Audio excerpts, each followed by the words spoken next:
CPAP problems and CPAP side effects can be an absolute nightmare, even to the point that up to 50% of those who start CPAP end up quitting. I've put together this mega 3-hour long video full, jam-packed of CPAP tips, CPAP solutions, knowledge that you need for your CPAP. I'm excited because I know that the answer you are looking for is in this video. Enjoy. So I'm going to tell you what my experience has been for people in general, the top 3 difficulties that they would have using CPAP. We're going to start at the number 3 and move our way up to the number 1, the most important. Starting with number 3, it's going to be the mask. You've got this deal on your face whenever you're going to sleep, plus there's pressure coming in. So it's important that the mask fits correctly. So when you're at your provider, just make sure that they are actually using a sizing gauge and sizing out your nose and making sure that the mask that is selected is the proper size for you. Of course, the sizing gauge is just a little card that would be used to measure between right here in between your eyes and right here underneath your nose. The distance is different on different people, and that will determine what size of mask that you might need to use. That's if you're using a mask that is only over your nose. Now, if you're going to be using a mask over your nose and your mouth, then they're going to be measuring from here, right between the eyes, and right here underneath your bottom lip where the skin kind of dips in. And that size right there would be for a full face mask. Now, whether you use just a nasal mask only over your nose or a full face mask over your nose and mouth is really determined by how well you did in the sleep study. Were you a mouth breather? Were you breathing through your mouth and your nose? Were you breathing just through your nose? Do you have a deviated septum?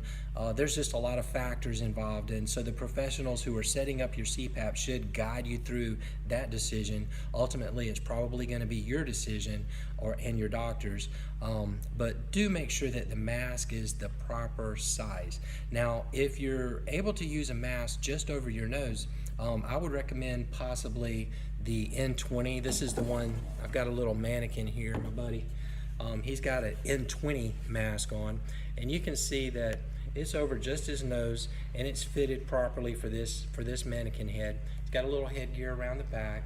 The cool thing about the N20 is that it has a little magnet that attaches here. So whenever you're ready to, if you need to go to the restroom in the middle of the night or something, it's super easy to take off and put back on. If you're like me, in the middle of the night, you're not really wanting to search for little clips and buttons and pins and such. So the magnet's really nice to make it easy on, easy off, and the mask is reasonably comfortable. I want to get back to that a little bit. There is no mask that is 100% comfortable. They do now, in the last few years, they've started making them a lot more comfortable than they used to be, but it's going to just take some getting used to. Another choice that I like to help people with is this one is the Swift FX. Now, it's been around for a long time. So it's got a nice little strap around the back, a little plastic strap that is adjustable on the top of the head. And then the cool thing is that it's really not touching your face hardly anywhere except right here where it's going to go right into the nair. It doesn't really go far into the nose at all. It seals around the outside edge of the nose, and that is really the cool thing about this one, is that if you feel a little claustrophobic or something like that, it's so much less on your face, so it's a lot easier to use than any of the other ones. So if you can get away with using the Swift FX, that would be a good choice, in my opinion.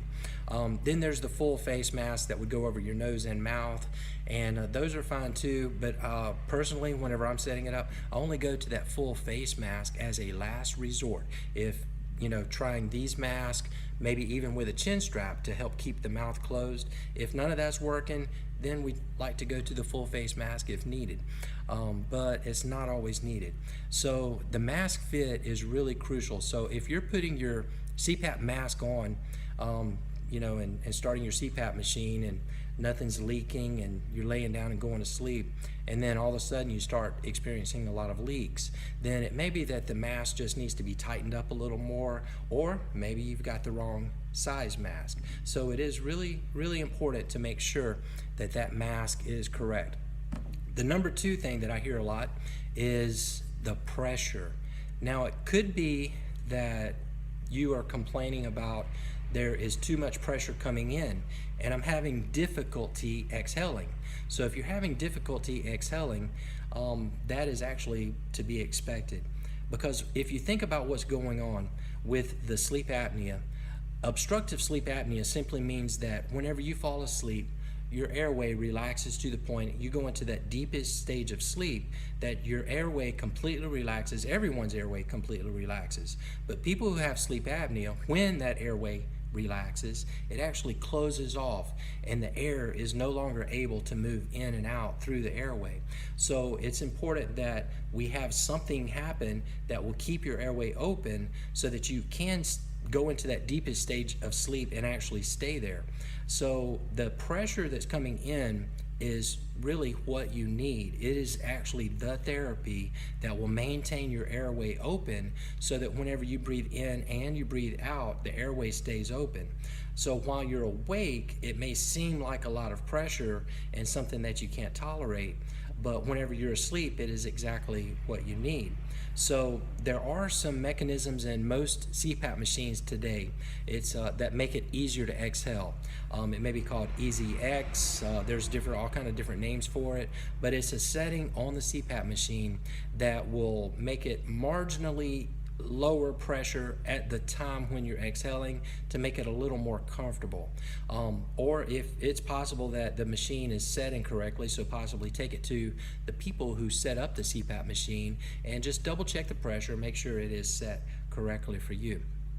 Now, other people will complain instead of having problems exhaling, the pressure feels like the pressure's too much, they may have a problem with feeling like it's not enough pressure and they're not feeling like when they breathe in they're getting enough pressure. So when that's happening, you're saying to me, I just feel like I can't breathe in. Well, then I would think that possibly the machine pressure could be increased. Of course, that is a doctor's decision to do that, but sometimes a little higher pressure is exactly what the patient needs. So the pressure that is set and prescribed by the physician has to be set by the provider of the CPAP machine. Talk to your doctor if you feel like you're not getting enough air in whenever you're using your CPAP, so that possibly the prescription can be changed. So either if you're not having enough pressure come in or not enough pressure going out, there can be some tweaks that can be done on the machine to make that feel better and more comfortable.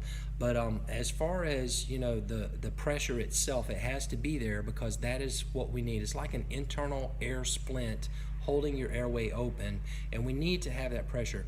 Now, what's real interesting is that when people are brand new on CPAP, and let's say at the time that they're getting set up for their CPAP, almost everyone's eyes get a little big when the machine comes on. It's like, whoa, what's going on here? But over time, like everything else in life, you get a little more used to it, So I would recommend for anyone who has kind of this acclimation problem of just sort of getting used to the CPAP, try this. Go to your home and well before it's time to go to bed, go ahead and set your CPAP, plug it in maybe near your recliner, your sofa, and plug it in, put the mask on, watch some TV while you're awake, while you have no intentions of falling asleep, but just watch a little TV with that mask going, or reading a book, or just be awake with it on is the point, and use the CPAP while you're awake for a while, and you'll find that over time it just gets to be more and more easily tolerated. So I would say definitely do that, and that's going to make a big difference. Maybe a little bit each night before you go to bed, or just get it to the point to where when it's time to go to bed and you're putting the CPAP mask on, that's not the very first time of that day that you've experienced the way that this air pressure feels. So I don't want to scare you if you've never had CPAP. It's not really that much pressure. It's just something that is very different from normal, regular sleep without CPAP. So now, what I will say is the number one most important thing and the most difficult thing, the biggest problem that people have whenever they are new to using CPAP is to remain consistent. You've gone so many years with this sleep apnea that you use CPAP for 1-2 nights, and you have some problems. The mask is leaking, it's making a noise, it's making your mouth dry, or different problems that you're having. And so you say, well, look, I'm just not going to use this CPAP. I'm going to get sleep, but it's really not the right kind of sleep, as the sleep study has already proven. But it's easy to skip a night, and when we skip a night, then we skip 2 nights, and then we skip 2 nights every week, and then we skip 4 nights every week and every month, and we skip a month. And you know how it is in life. Once you sort of let go of that consistency, it becomes easier and easier to let go of the consistency and actually not do it. So I see too many people who really need to be using CPAP who are not using CPAP because of some of the difficulties. So I would encourage you, your physician and your provider, I promise you they want to help you to be able to use your CPAP. So please contact them if you are having problems with your CPAP, so that those problems can be tweaked and worked out, and hopefully to the point that you'll be able to remain consistent. Now, when I say consistent, at least start the night off using your CPAP. And if you don't make it all night, that is going to be okay. At least you started the night off. And I'm a big believer in, if you start the night off using your CPAP every single night, then what's going to happen is you're going to get more and more acclimated to it. It's going to become more and more of a new good habit that you're actually doing every single night. So if you don't get through the night, that's fine. At least start the night off every single night using CPAP, and before you know it, you'll be using CPAP all night, every night. Everyone will be happy.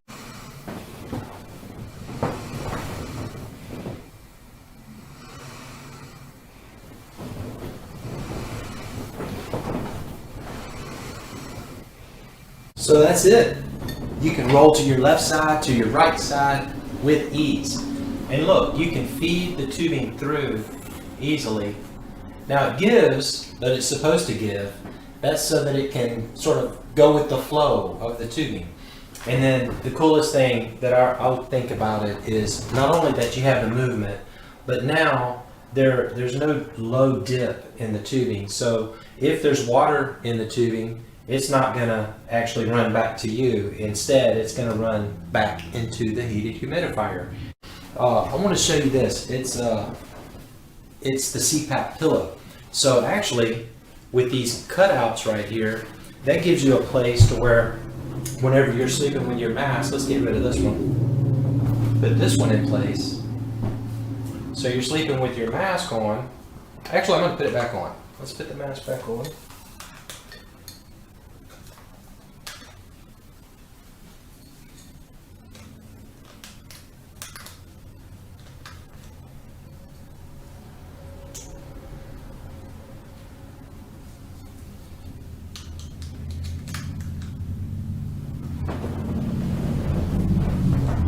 Turn it off.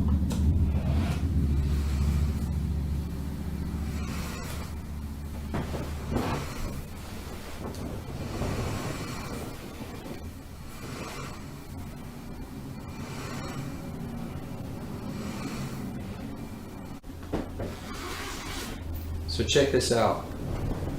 It actually has a removable center layer, which would lower the height. And also check out this foam. It's ventilated for easy airflow. You see all those vents? And then this one is infused with herbal fragrance. It's really, really super nice. And it's very flexible. It has a gel material that sort of molds to your shape. And CPAP pillow, excellent, excellent.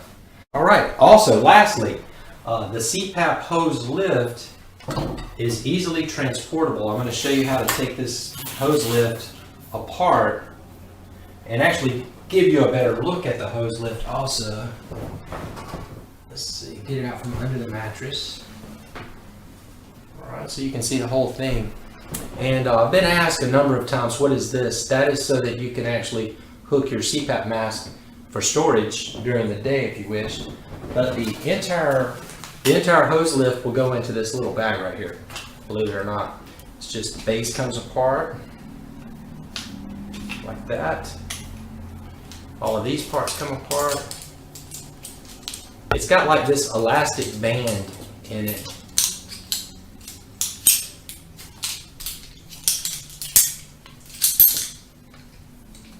Now the base wants to go back together.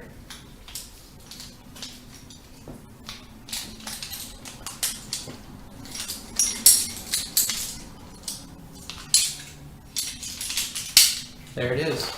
It's going to go in the bag now. Let's actually start with the folks who are having problems feeling like the pressure is too low. This is a far less common situation.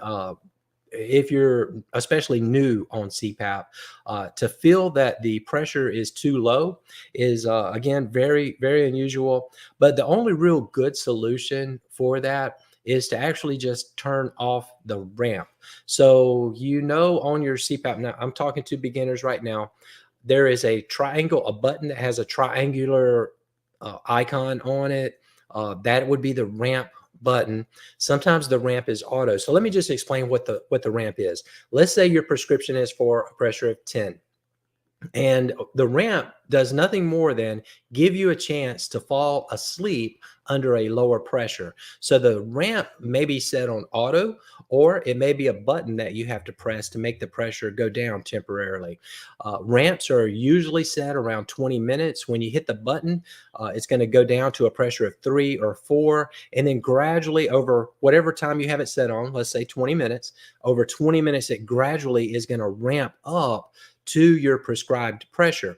If your prescribed pressure, if you're on an auto machine and your prescribed pressure is say 6 to 12, then it's going to still start on 3 or 4, and then it's going to ramp up to that lower pressure over the time frame. But again, the newer and more modern machines do have auto ramp.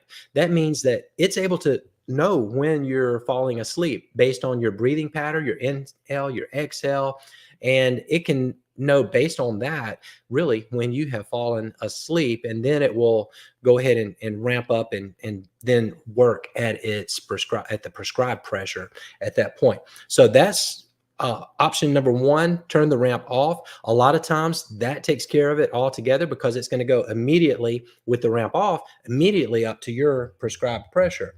But if that doesn't work, the only other good advice I have really is to ask your doctor to maybe raise the pressure. So sometimes in the sleep labs, the doctor tries to get the lowest optimal pressure.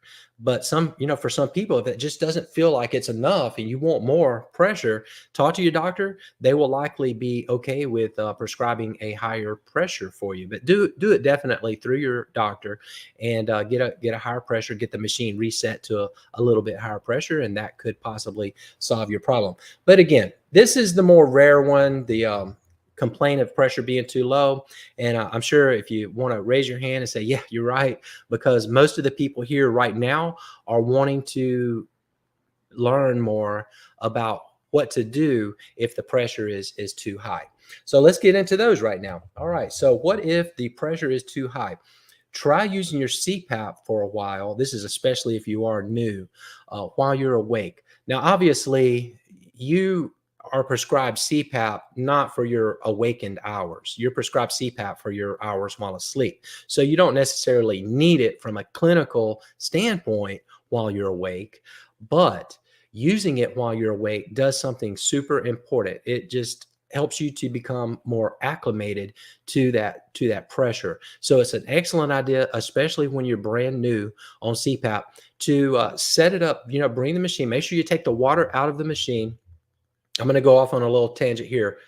Most all of the machines that are broken that come back into our office almost always is when somebody moved the machine around with water still in it. So if you would always just make a habit of removing that water anytime you're going to move your machine, even if it's across the table that it's currently on, just go ahead and take the water out, move it. But anyway, so move the machine into where your recliner is, or next to your sofa, where you're watching TV, reading books, where you're going to be stationary for say an hour or so, and put the CPAP mask on and actually use it while you're awake. And what you'll find is that it still at first may be a little difficult to tolerate, but again, you can use that ramp and just, you begin to get more and more used to it, the pressure, the more you use it. So if you're using it in those waking hours, if someone would comment and let me know, have you tried this in the past? Is this something that actually worked for you to use the CPAP at the beginning? When you first started CPAP, use it while you're awake a little bit. Has that ever worked for anybody?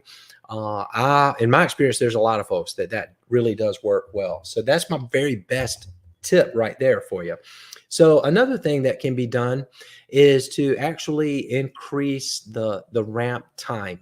And if you saw our latest video, my twin brother and I did a little video about this very subject, and it's really good to know that the ramp can be set on a time frame that's more amiable to what you're looking for. Now, I want to say this: the gold standard for how long to set a ramp is 20 minutes. It is okay to increase that ramp. If you're going to increase it to a great extent, you may want to, just shoot the doctor a little email or something and say, hey, I want to turn my ramp up to 45 minutes. Because some people have such severe sleep apnea that period while it's ramping, if they fall asleep, then they're going to have apneas during that time frame. So that could be a situation that the doctor may say, hey, I really don't want you to do that. So that's something to consider. But it will help if the pressure feels too high, extend that ramp, and that's going to make a difference. And hopefully you'll be asleep, because you know what? If you're asleep when your pressure gets up to the prescribed level, you're going to be fine with it. The pressure was prescribed at that level because during the sleep study, you actually were sleeping at your optimal best at that pressure. So we know you're going to sleep good under that pressure, but the question is, are you going to be able to get to sleep under that pressure? So next, you can also in the Clyde video, we talked about the IPR, the EPR, and the flex. So what this is it's a setting that's on most modern CPAP machines that will allow you, as the user, no prescription is needed. It just actually backs off of the pressure when you exhale. It backs off of the pressure just a little bit. It's not a lot, but and as a matter of fact, it's so subtle that some people can't tell the difference. But for those who are very sensitive, to increase your IPR or your EPR or your flex setting is something that can make a huge difference. The settings are always either off. You either turn that off, or you can set it on 1, 2, or 3, depending on your machine. But the higher you set the number, the easier it is to exhale. So many people will actually, in the beginning, have that at a very high number. Then a month or two down the road, you lower it. If you want to, you don't have to. You can always leave it on the high number. But most people actually begin to want to feel that pressure a little more. So what happens is your mind sort of flips into wanting pressure the more you use the CPAP and get used to it. So that's a pretty good tip, I think. And then finally, ask your doctor if the pressure just feels too high. Instead of stopping using your CPAP, many physicians will allow to lower the pressure, the prescribed pressure, for a temporary period of time. That's going to, of course, be between you and your doctor, but that is something that is done. And the pressure, let's say the pressure ordered is 14 to 16 or something like that, and patients just not able to tolerate it. One solution is to try them, for like a week on 10 to 12 or something like that. So it's always a doctor's decision, but temporarily lowering the pressure can really make a big difference. If none of these other things work, that's something that the doctor may consider doing for you. So here's the final one. If the pressure is too high, this is what happens fairly often. So again, my encouragement to you is to never, ever give up on CPAP, because there is always a solution to any problem that you might be having. This is a solution that is found by many, especially for pressures over 10 folks but it's not required that it be that, but it typically is folks who have pressures over 10 that end up, if they are unable to tolerate it, the doctor may order a BiPAP. So let me explain what a BiPAP is real quickly, if you don't mind. A BiPAP is not similar to an auto PAP. So earlier I mentioned two pressures. For example, an auto PAP could be set at pressure of 8 and 12. But on an auto PAP, it's still a continuous positive pressure. So with the auto PAP, if the pressure is set at 8 to 12, it's going to run at 8. And then if you're having an apnea or a hypopnea, it senses that. It goes 8, 8.5, 9, 9.5. But it's continuously a forward pressure at all times at that particular, whether you're inhaling or exhaling, that is the pressure. With a BiPAP, it actually changes with every breath. So if the BiPAP is set at, say, 16 and 10, then on the inhale, it's going to give you a pressure of 16. And on the exhale, it's going to give you just a pressure of 10. So it does make the exhale a lot more comfortable. It's more similar to regular breathing, especially on high pressure levels. So a BiPAP could be a solution for those who are just unable to tolerate the CPAP. So obviously that's something that the doctor has to order. I wanted to also talk a little bit about something else. I've noticed that there are a lot of prescriptions because people are getting home sleep studies more often. In the sleep lab, the traditional sleep lab setting, one would go in, and many of you have done this. You go in and without the CPAP, you sleep for a night, and they're monitoring you. They've got the electrodes, and they're looking to see how your breathing does without any CPAP. They can determine that you have sleep apnea or not. And then night 2, the second time you go back, they would actually put you on a CPAP at a certain pressure, and they try different pressures. They try many different pressures during that second night to determine which pressure is really best for you. So if you are getting a prescription out of a traditional sleep lab, your auto set pressure is going to be something of a tighter range, because the doctor would know, well, this young lady, this gentleman is needing a pressure somewhere between 8 and 11, and that's how the prescription comes out. So we would set it at 8 or 11. Okay, difference. If you're getting a home sleep study, then the way that one works is you get your sleep study done at home by yourself. You may have a little deal go on your finger, or you may, it comes in the mail, you wrap it around your chest, you do the things, and you, without using CPAP, you just sleep with these items on, and they are able to determine if you have sleep apnea or not. Well, step 2 with the home sleep study is that the CPAP would be ordered. There is no trial of pressures with a home sleep study setup. So all that they can do is order a CPAP machine and set it at its full range. So that's why many people have prescriptions between 4 and 20, because they just had a home sleep study. Now, that's okay though. That's not really a problem, because with a pressure between 4 and 20, the machine is going to constantly monitor your breathing. If you're having an apnea or a hypopnea, it's going to fluctuate and find that place where it needs to be in order to stop the apneas and hypopneas. So it's fine and good to have a wide ranging pressure. But there's also another step that could be done, and I highly recommend it. And that is, after having used the machine for some time, you can get reports out of the machine. It's going to tell you this. It'll say, to the 95th percentile, or let's say most all of the time, John's CPAP pressure is X. And it may say, 10, for example. So if it's a pressure of 10 most of the time, you could go back to the doctor and say, hey, doc, instead of 420, why can't we do 812? And have the doctor or your provider change that pressure and tighten it down. And what that's going to mean is, the reason that's a good thing is that it's not going to have to fluctuate so much through the night. Sometimes these fluctuations in the pressure actually wake people up. 4, 7, 8 breathing. You're lying down, you're on your CPAP, or maybe you don't use CPAP, but you would breathe in. These are seconds. So you breathe in for 4 seconds, and then you hold that breath for 7 seconds. And that's the most important part of it right there. And then at the end of the 7 seconds, you exhale through your mouth again, inhaling through the nose and exhaling through the mouth.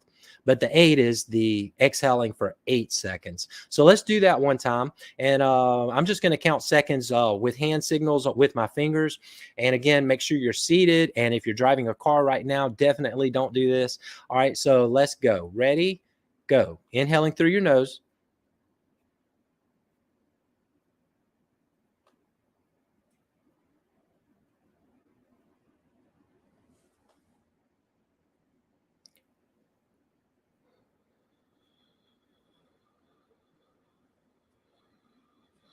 And I'm coming at you here from my bedroom. Was just getting ready to go to bed, and wanted to come out here to you guys and talk about what I know that each and every one of you need to hear is the most common side effects and problems and solutions for your CPAP. So you may be new on CPAP, you may have used CPAP for many years, but you're going to see that these are the ones that if you're especially new on CPAP, that you really need to find some solutions and find them quick.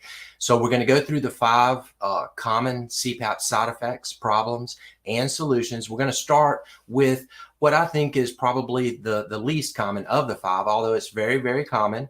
The very first one would be, and this has actually shown up more over the more recent years, is the number of awakenings. So you're waking up a lot because of the fact that you're using your CPAP machine. So this can be because of some of the other problems that you're having that we're about to go over, or the reason that I'm seeing this one more and more, I think, is because so many more people are on a very wide range of pressure. Now, with the machines that we have today, the APAP, the auto positive airway pressure machines, they automatically adjust. So if you're having a sleep study, and maybe it's a sleep study at home that you're having, and the doctor is just simply ordering a wide range of pressure, like let's say 4 to 20. Well, that means that the machine is going to, all the way through the night, be looking for your pressure. It's going to be trying to find, if you have an apnea, it's going to adjust. If you have a hypopnea, it's going to adjust. And sometimes these adjustments that the machine is making actually wake you up. So what I would encourage you to do is, if you do have a very wide range of pressure over a period of time, along with your doctor, try to see if you can narrow those pressures via looking at the report. So the report tells you what pressure you run at most of the time. Even though your machine may be set 4 to 20, your most common pressure, sorry about the dogs, but your more common pressure may actually be, let's say, 10. And then you could, through your doctor's prescription, have that changed to 8 to 12, for example, and then there aren't as many changes. Now, another thing to keep in mind is that as we get older, let's say we're over 50 years old, it's just common to wake up. So you may wake up just because you're in the older age bracket. And, as long as you're able to go back to sleep, it's perfectly fine and normal. It's a problem really only if you're waking up and then unable to go back to sleep. So that's number 5, is awakenings. So adjust the pressure, try to narrow that gap, and then also just know that it's normal to wake up. Also, if you don't drink as much, a couple of hours before you go to bed, obviously you don't have to use the restroom as many times, so that could be helpful. All right, let's move on to number 4. Number 4 is eye irritation. I've seen some pictures in our Facebook group, CPAP for Beginners, of people with really puffy eyes and problems with eye irritation, eye dryness. This almost always is someone that's using a full face mask, a mask over your nose and mouth, and likely it's not actually sized correctly. Or it just may be the shape of your nose. If it's not sized correctly, obviously you need to get the correct size, have that looked at again, have them actually use a size meter or a gauge to determine when you're using a sizing gauge. And we do have those on our website that you can print out, cut it out on paper, and then it will show you. You want the top part of the gauge to be right here, where the lowest portion, where it sort of drops right there in between your eyes. That's the top part of the gauge. The bottom part of the gauge is under your lip right here, where it drops the lowest. So you're just measuring this distance from here to here to determine, do you need a small, medium, or large full face mask. So that's number one. Make sure it's the correct size mask. Otherwise, you're going to just have a little bit. It doesn't even take much air leakage, but just a little bit of leakage coming out right here will actually cause a lot of air to irritate the eyes, cause some swelling, puffiness, etc. Another solution for that with the eye irritation is possibly you just simply could try nasal pillows, you know, that or even a hybrid type of mask that's the nasal pillows and the full face. But trying different things is really important. So that might be the solution, is to just try a hybrid mask or nasal pillows. So let's move on to number three. Number three, I hear a lot, is dry mouth. So people who have dry mouth, that's happening likely because you may only have a nasal mask or nasal pillows, and your mouth is actually coming open while you sleep at night. Now that's more of a problem beyond just the dry mouth, because if your mouth is coming open while you're trying to use CPAP, then obviously what's going to happen is the air goes in your nose, it goes right out your mouth, and it completely dries out your mouth. But even beyond that, you're no longer getting the pressure where you need it. So not only do you have a dry mouth if your mouth's coming open, but you're also wasting your time trying to use CPAP because there's no pressure. The point of CPAP is to apply and maintain a pressure in your airway that will keep your airway open even while you're trying to sleep. Now, some solutions for dry mouth is, I think the first and most obvious is if your mouth is coming open while you're sleeping, you've got to keep it closed or use a full face mask over your nose and over your mouth. So if you have just a nasal mask or nasal pillows, your mouth's coming open, possibly just use a full face mask instead. Or if you don't want to use a full face mask, try a chin strap. So a chin strap is simply, you can still use the nasal apparatus, put the chin strap on, and that will keep your mouth closed.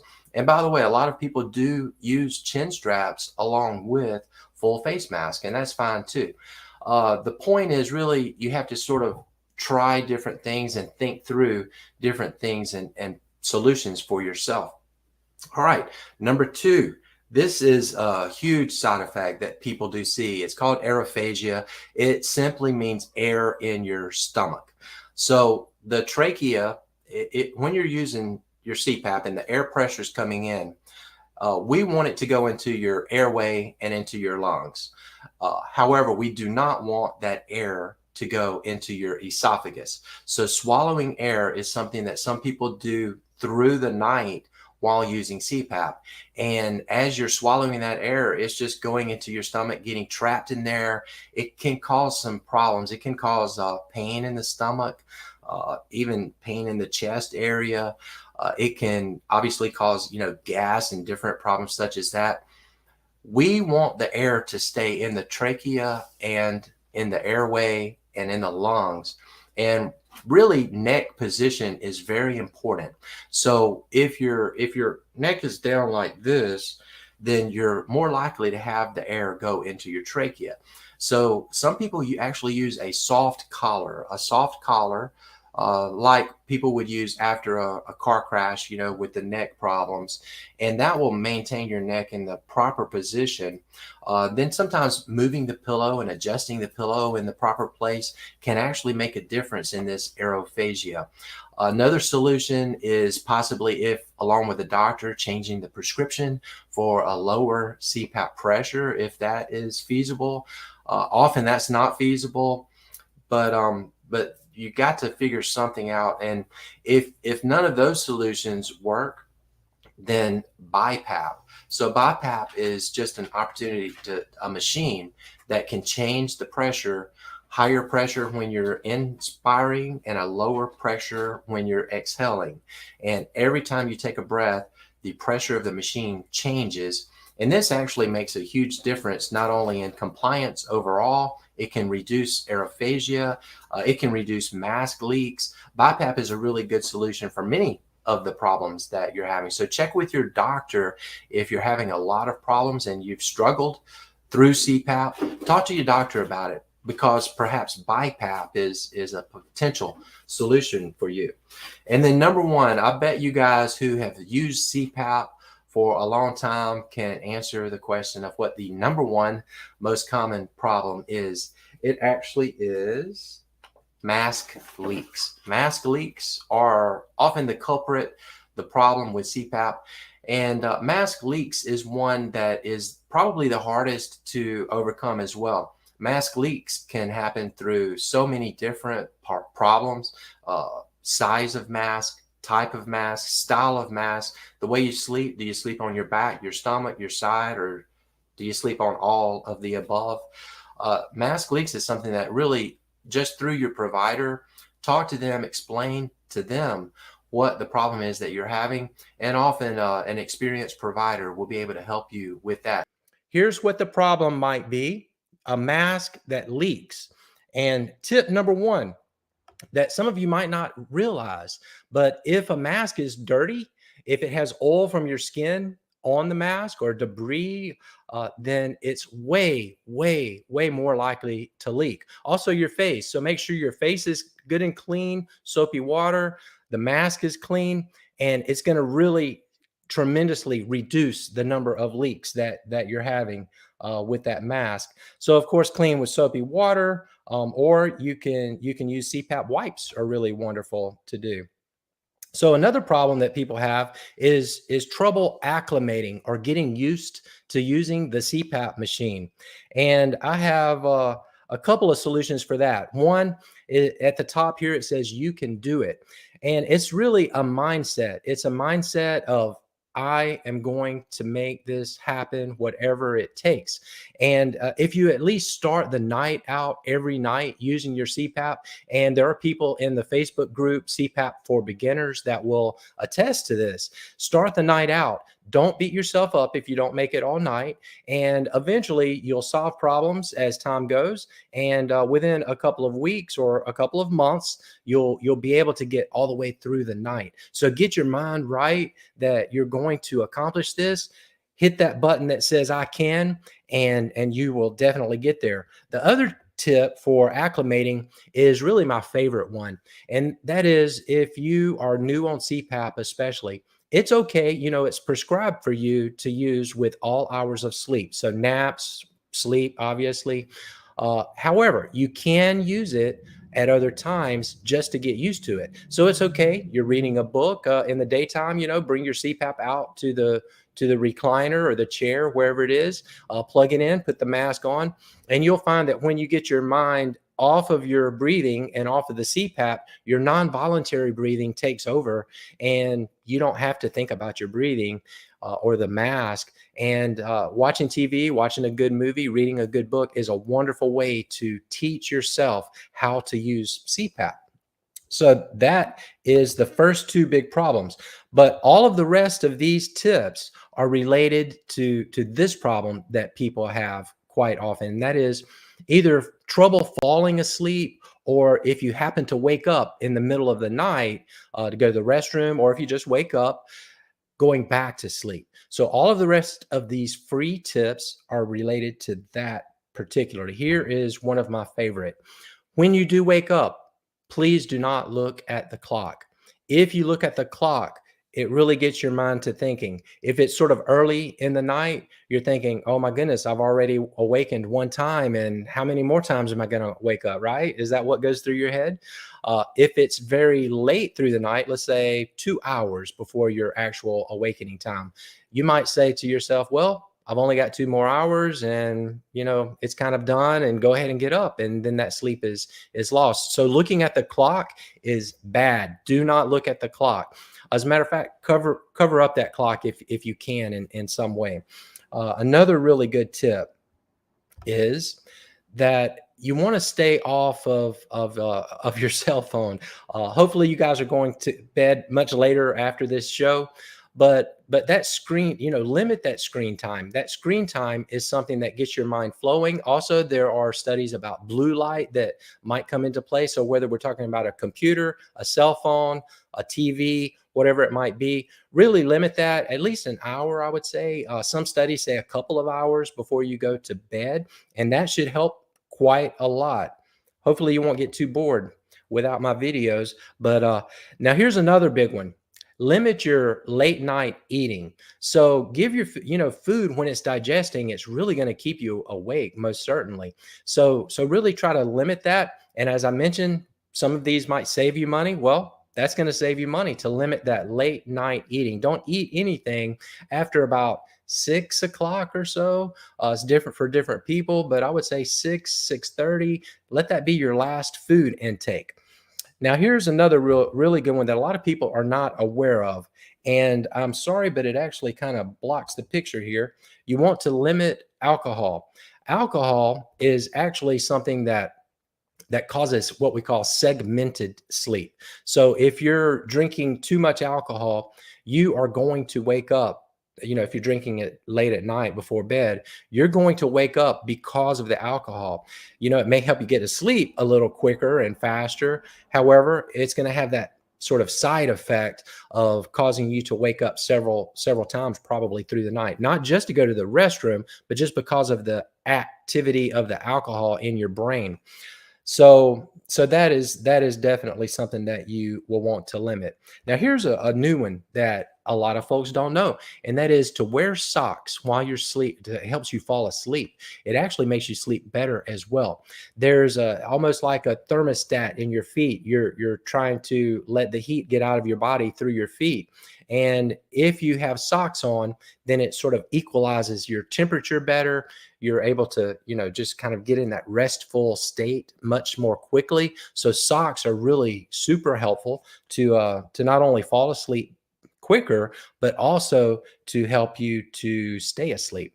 Here is number 9 right here. Exercise. That is going to help you not only fall asleep, but help you stay asleep. Exercise is something that, depending on your personal healthcare situation, you're going to want to talk to your doctor about what level of exercise you should do, how much exercise, how often. But I can tell you that everyone can benefit from some level of exercise. I mean, even if it's, just some arm movements. And if you're healthier, then, actually get out there and do some exercising. And as a matter of fact, if weight loss will occur through the exercising, then it's very possible that the pressure on your machine could be prescribed at a lower pressure. I've seen it so many times happen that way. But even if that doesn't happen, the exercise, as we all know, is something good to do, and it definitely helps you sleep better. The last tip, the 10th tip that is free, is make sure that you are controlling your circadian rhythm by go to bed about the same time every night and wake up about the same time every single morning. And if you will do that, it gets your body in this rhythm so that whenever that time hits for bedtime, whatever it may be, say 10 o'clock, your body just automatically begins to just go into the sleep state, even without you having to really do much about it. Our bodies are trained. You've heard of muscle memory. Well, there's also sleep memory within the body and all of this chemistry that goes on in our body. So that is a huge one right there. Go to bed at the same time, wake up at the same time. The easiest way to clean your CPAP mask, water reservoir, CPAP hose is with the Purify O3 Elite CPAP cleaner. And I'm going to show you how to do that right here, right now. I'm Chris with AffinityHM.com, and stay with me. We're going to go step by step on how to use the Purify O3 Elite sanitizing CPAP machine. And so let me just get this here set for you, and I'm going to show you everything that you need to know about this CPAP cleaner. So right here I have this is a full face siesta mask, an iBreeze water chamber, and a regular CPAP hose. Now it doesn't matter, it could be a heated hose, a ResMed AirSense 10, or really any CPAP mask, whether it's full face, nasal pillows, or just a nasal mask. Any of your CPAP equipment, with exception of the AirTouch, which has a foam material on those AirTouch that you do not want to put into any sort of ozone sanitizing system. But with exception of that, you can use any mask, any water reservoir, and any tubing, and it all will work regardless. So the very first step of what you want to do, actually, let me show you the machine. Here it is right here. It's the Purify O3 Elite, and it's a pretty simple machine. It just has indicator, battery indicator, and right here is where the ozone actually emits out. So we're going to be connecting the CPAP tube to that here in just a minute. To turn it on, you just press this button and hold it for a couple of seconds. The machine comes on, it lights up, and it begins to emit the ozone. And I've turned it off already. So we're going to be turning it on at the end. That's the final step. But right now, what we want to do is actually go ahead, and it makes it a little easier if, number one, you go ahead and put a lot of the tube in, and then we're just going to leave a little piece of the tube sticking out of the bag. So you sort of put the tube in and coil it around as you're putting it in. And taking the time to do it this way will make it easier in the long run, because you're going to save some space within this bag. So I'm just going to leave the little piece of this tube sticking out right there. Now I can go ahead and place my CPAP mask in there along with the headgear. That's fine. And then your water reservoir, I definitely recommend opening that reservoir up, even taking the lid off if you can. And as a matter of fact, there's going to be a seal, much like this one, whether you have the ResMed AirSense 10. It's just a little silicone seal that keeps it from leaking. And it's really nice to go ahead and, if not every time you use your sanitizer, but maybe on every 2 weeks or once a week, take the seal out so that the ozone can get all into the cracks and crevices. All right, so let me just stuff that into the bag. All right, next, on the end of this little tube, I'm going to put this adapter in place.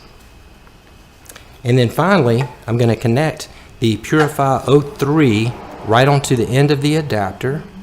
Connects super easy. And then I'm going to turn this on. Just again, hold it for a couple of seconds. It comes on. Now stuff that down into the bag. You want to zip the bag up. The ozone cycle, make sure it's zipped all of the way. The ozone cycle with this, actually it's going to emit ozone for about 30-35 minutes, but leave all of your supplies in this bag for approximately 2 hours. The machine cuts off on its own after about 30-35 minutes, but it's nice to let the ozone sort of sit in place and continuously kill mold, bacteria, virus, fungus. It kills it, and it takes, up to about 2 hours. Hello, everyone. I hope you're doing really well tonight. Welcome to the show. I'm Chris with AffinityHM.com, and tonight we are going to talk about the truth about CPAP cleaners. We're going to do a deep dive. We're really going to get into the FDA, what the FDA has said, and we're going to really analyze and assess from a completely unbiased standpoint whether or not CPAP cleaners are good or bad. So I know this is a very polarizing subject. Either people absolutely love their CPAP cleaners or they absolutely hate CPAP cleaners. That's generally the consensus. I believe that there is a lot of information that people are not aware of about CPAP cleaners, and I'm going to do my best tonight to share that with you. And I welcome all of your comments, whether they're positive or negative towards CPAP cleaners. And I hope to just have a really nice discussion and share all of the information and help you understand better where I come from regarding CPAP cleaners and the importance of keeping all of your CPAP equipment clean. So I know there's a lot of folks joining us here from the new group on Facebook titled, the group is called CPAP for Beginners, but there's a lot of folks in there who are not beginners, and it's wonderful. I appreciate all the comments and the help that people are giving to each other in that group. It's really wonderful to see. So regarding the truth about CPAP cleaners, let's go ahead and first thing, I just want to pop this up so you can see that's the title of the video, The Truth About CPAP Cleaners. And we're going to start off with the CPAP news. First, I want to just show you what the FDA has said about CPAP cleaners, and I'm going to share that screen with you here. Before we get too deep, though, I want you to know that you can comment on Wherever you are watching this right now, if it's on Facebook, you have to, at the bottom, you have to register with Facebook. You would go to facebook.com/StreamYard, because that's how we broadcast this, is through an app called StreamYard. And you register there to let them know that it's okay to use your name, and comment in there. Anywhere that you are, you can comment #CPAP, and that will enter you into a contest. We're going to have a giveaway at the end, and the giveaway is going to be a gift card to AffinityHM.com. All right. So in the CPAP news, first of all, it's true. The CPAP cleaners are not approved by the FDA. So let's take a look at that. I'm going to share this screen. It's an article that the FDA put out. Hope you can see that. Let's see if I can make that a little bit bigger. Okay. There's the article from the FDA right there. And in this article, it's directly from the Food and Drug Administration website, and it says the CPAP machine cleaning ozone UV light products are not FDA approved. So let's dive in here a little bit deeper and see exactly what they had to say about that. What is CPAP? Why does my CPAP need cleaning? I think we all know the answer to that. How should I clean my CPAP? What types of machines that claim to clean CPAPs are being sold?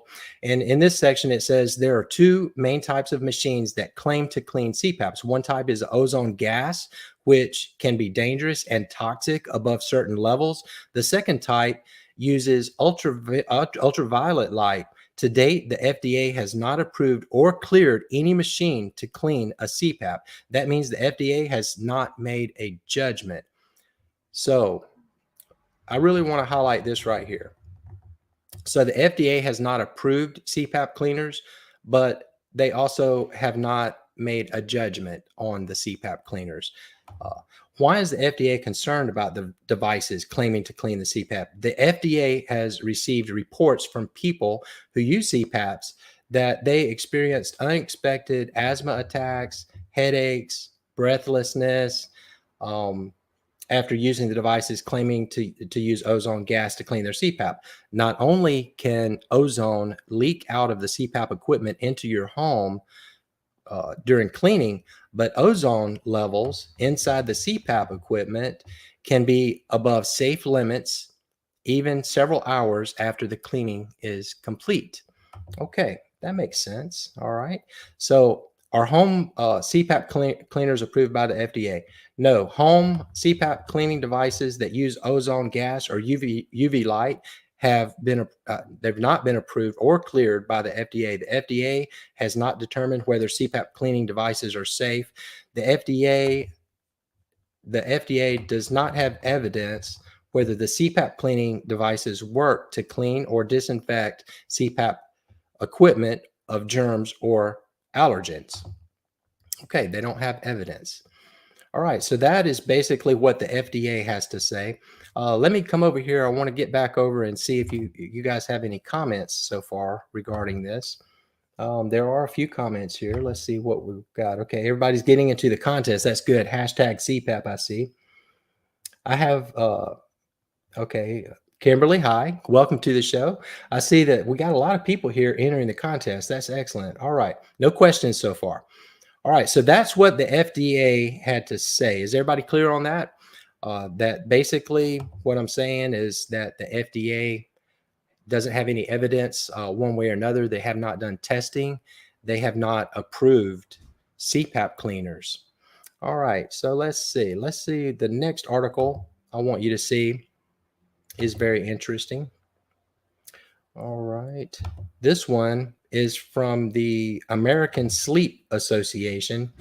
Big organization. Really, this organization, the ASA, the American Sleep Association, they did this article about ozone disinfection. Let me make sure that you're seeing this on your screen.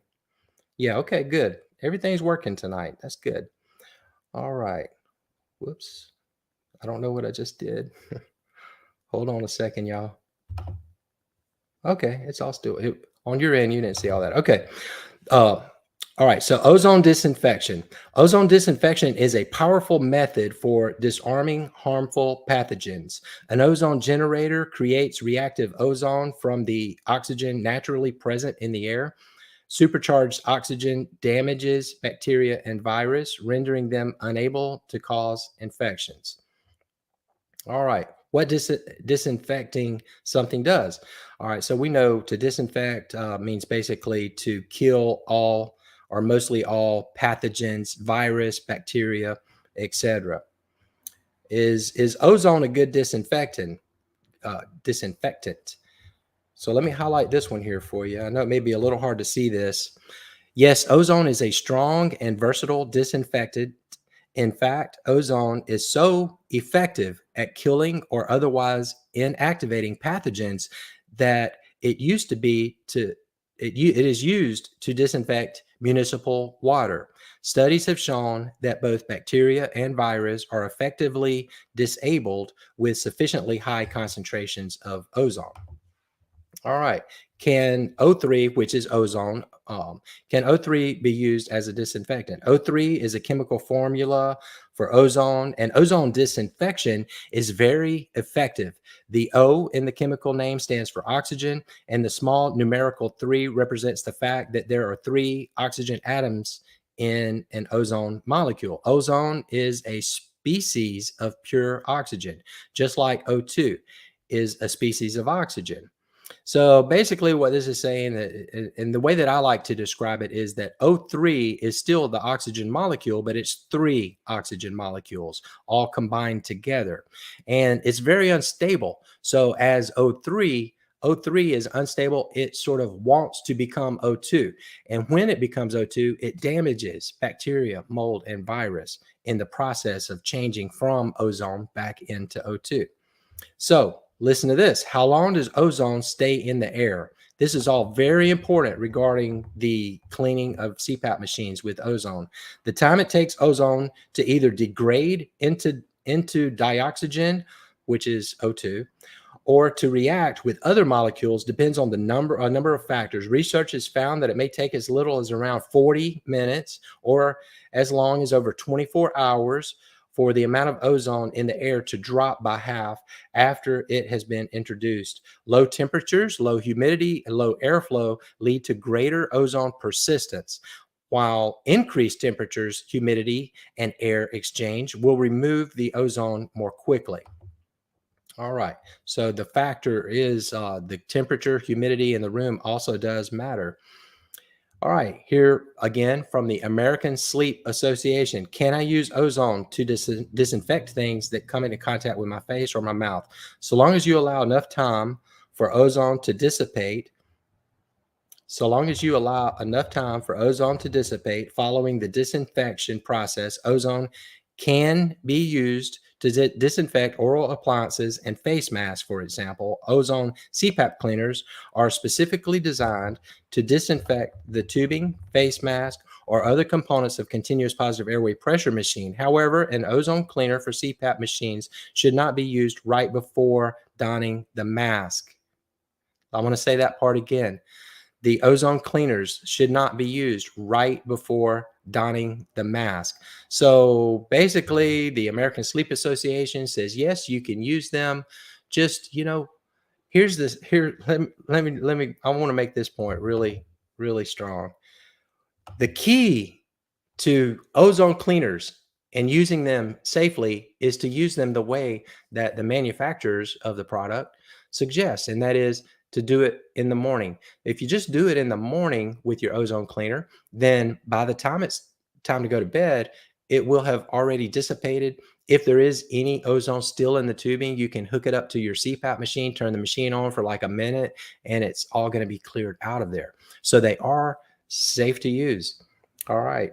So let's dig a little deeper though. I'm really not really satisfied yet that you're hearing me.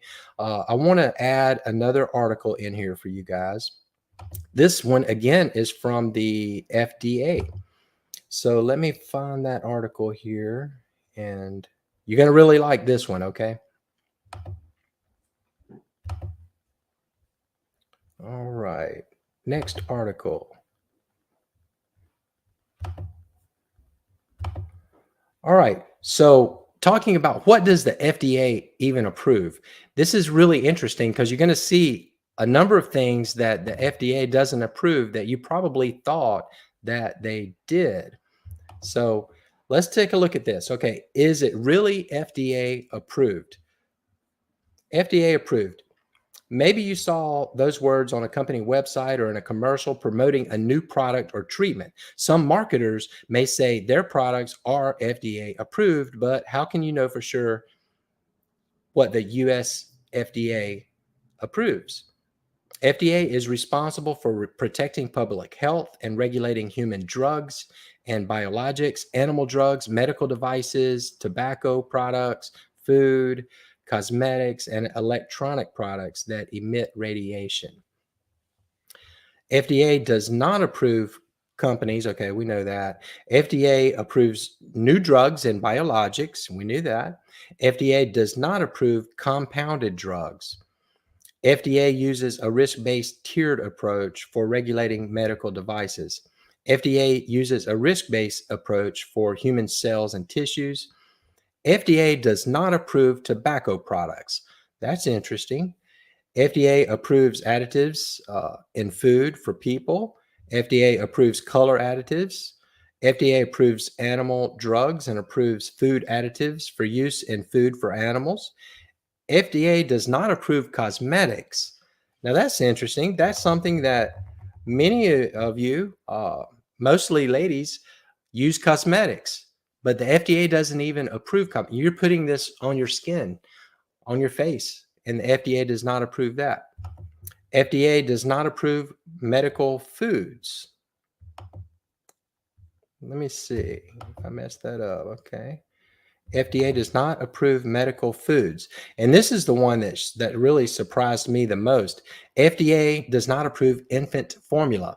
I'm a grandfather. I have grandchildren who are infants, and we'll have more on the way soon.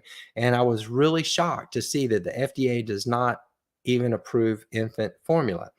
FDA doesn't approve dietary supplements. FDA does not approve so many things.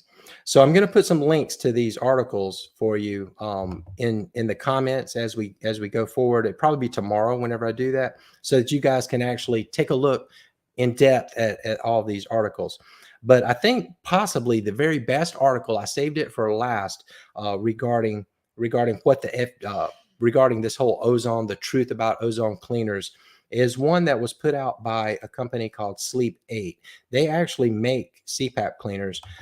And the article that they have created here for us actually is probably the best one that gets the most in depth about ozone cleaners. And let's see. Okay, here it is right here. Let's take a look at this. Can you guys see this okay? I know it's probably very small, but hopefully you can see it well enough. And I'll just read along. And again, I am going to put it on a link so that you can take a closer look later. So this is by the company Sleep 8. So obviously they're not going to put out any information that's incorrect or misleading in any sort of way. Patrick O'Hare. Practically every single chemical, reagent, compound, and medicine carries some level of biological or environmental risk. Epinephrine is a life-saving drug, but overdoses can lead to death. Caffeine. Anybody have any caffeine lately? Coffee, tea? Caffeine is a compound that 85% of Americans consume on a daily basis, but it can lead to headaches, nausea, and diarrhea. These compounds are usually not considered entirely safe or unsafe, but rather they are listed with values that are considered acceptably safe. Ozone is no exception to this notion. Today, we will discuss the safety aspects of ozone and demystify ozone exposure standards. So here it goes on in the article to talk about the chemical safety standards and ozone exposure vocabulary. So let's just learn a little bit about this. First of all, this symbol right here, the UG/M3, is micrograms per cubic meter. Then we have some other information, but let's focus on the micrograms. All right, with these terms and definitions in mind, let's discuss how to convert. Okay, then there's a formula on how to convert the micrograms based on a room safe space in a room. Ozone exposure standards. Here are the what is considered safe exposure standards. OSHA says if it's 200 micrograms or lower, that's this first one right here, for 8 hours. NIOSH says 200 micrograms or lower. That's the ceiling, and so on and so forth. We got the WHO says 100 for 8-hour period. The US FDA says 100. All right, so sleep and ozone safety. As Sleep 8, we design our products with these values in mind. In 2019, Sleep 8 commissioned a study to establish the amount of ozone output by our CPAP cleaning technology. The study was conducted utilizing a standard 9 by 9 room with a 9-foot ceiling. So it's 9 by 9 by 9. By running the machine for 1 hour, Sleep 8 recommends a minimum room volume of 9 by 9 by 9. And so if you're using your Sleep 8 and you're not in a closet, you're in a decent sized room, that's a typical standard size room. Okay. The study concluded that the maximum ozone concentration after an hour cleaning cycle was less than half, or it was 47% of the maximum value listed by even the most strict regulatory agencies, which it was a 100. All right. So additionally, this value assumes a room with a volume of 729 cubic feet. If you would like to know what the concentration of ozone would be in your specific space, there's a calculation here that you can do that with. For example, a fairly standard master bedroom could measure, let's say, if you're in a room that's 12 by 12 with a 9-foot ceiling, then the total volume of the room is 1,296 cubic feet. Using our formula, this would result in a maximum value of 27, or only just 1/4 of the amount of ozone that's considered safe.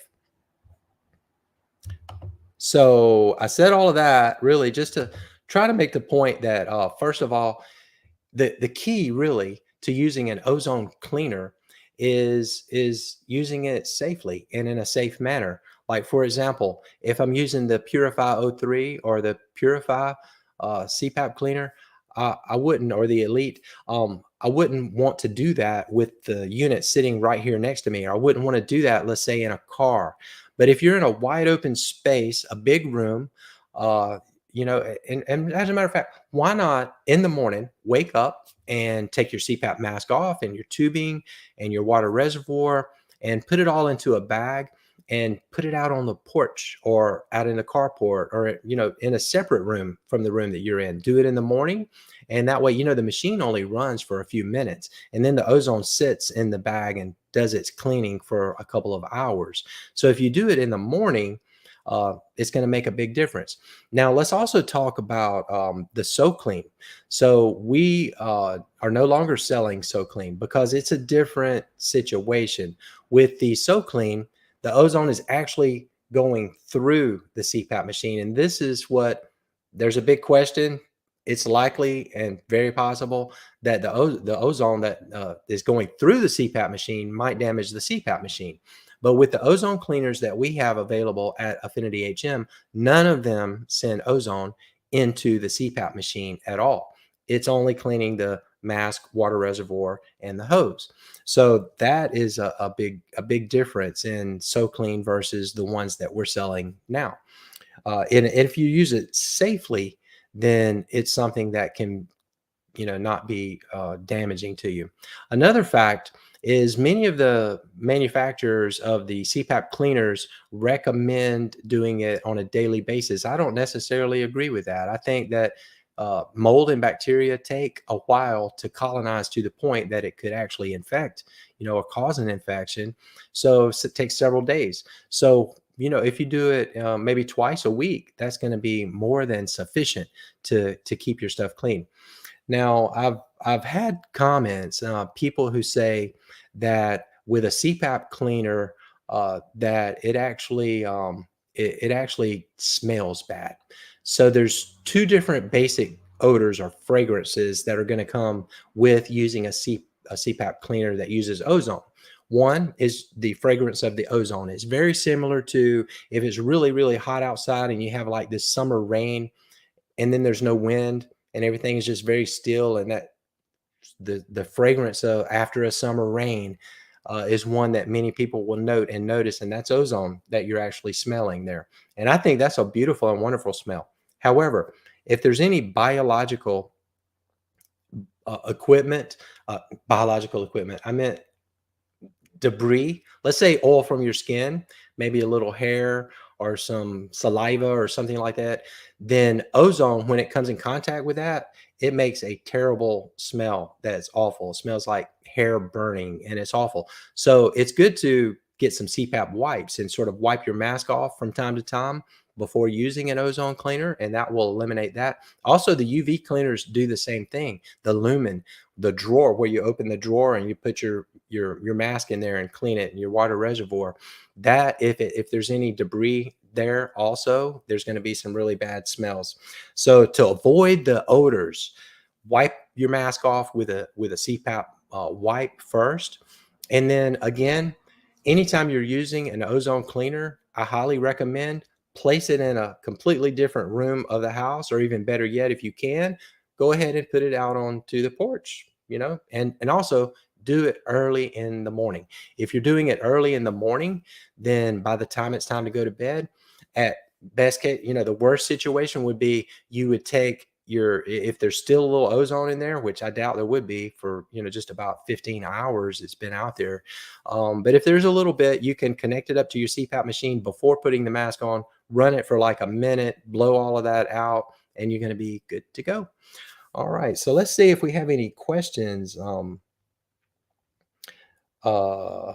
Let's see here. Oh, wow. Got a lot of people in the contest. Fantastic. All right. I'm glad to see so many people in the contest. We're going to be giving away a gift card in just a minute. So anyone who wants to get into the contest, just type into comment hashtag CPAP, just like you see right here on your screen, and we'll get you in there. All right. Let's see.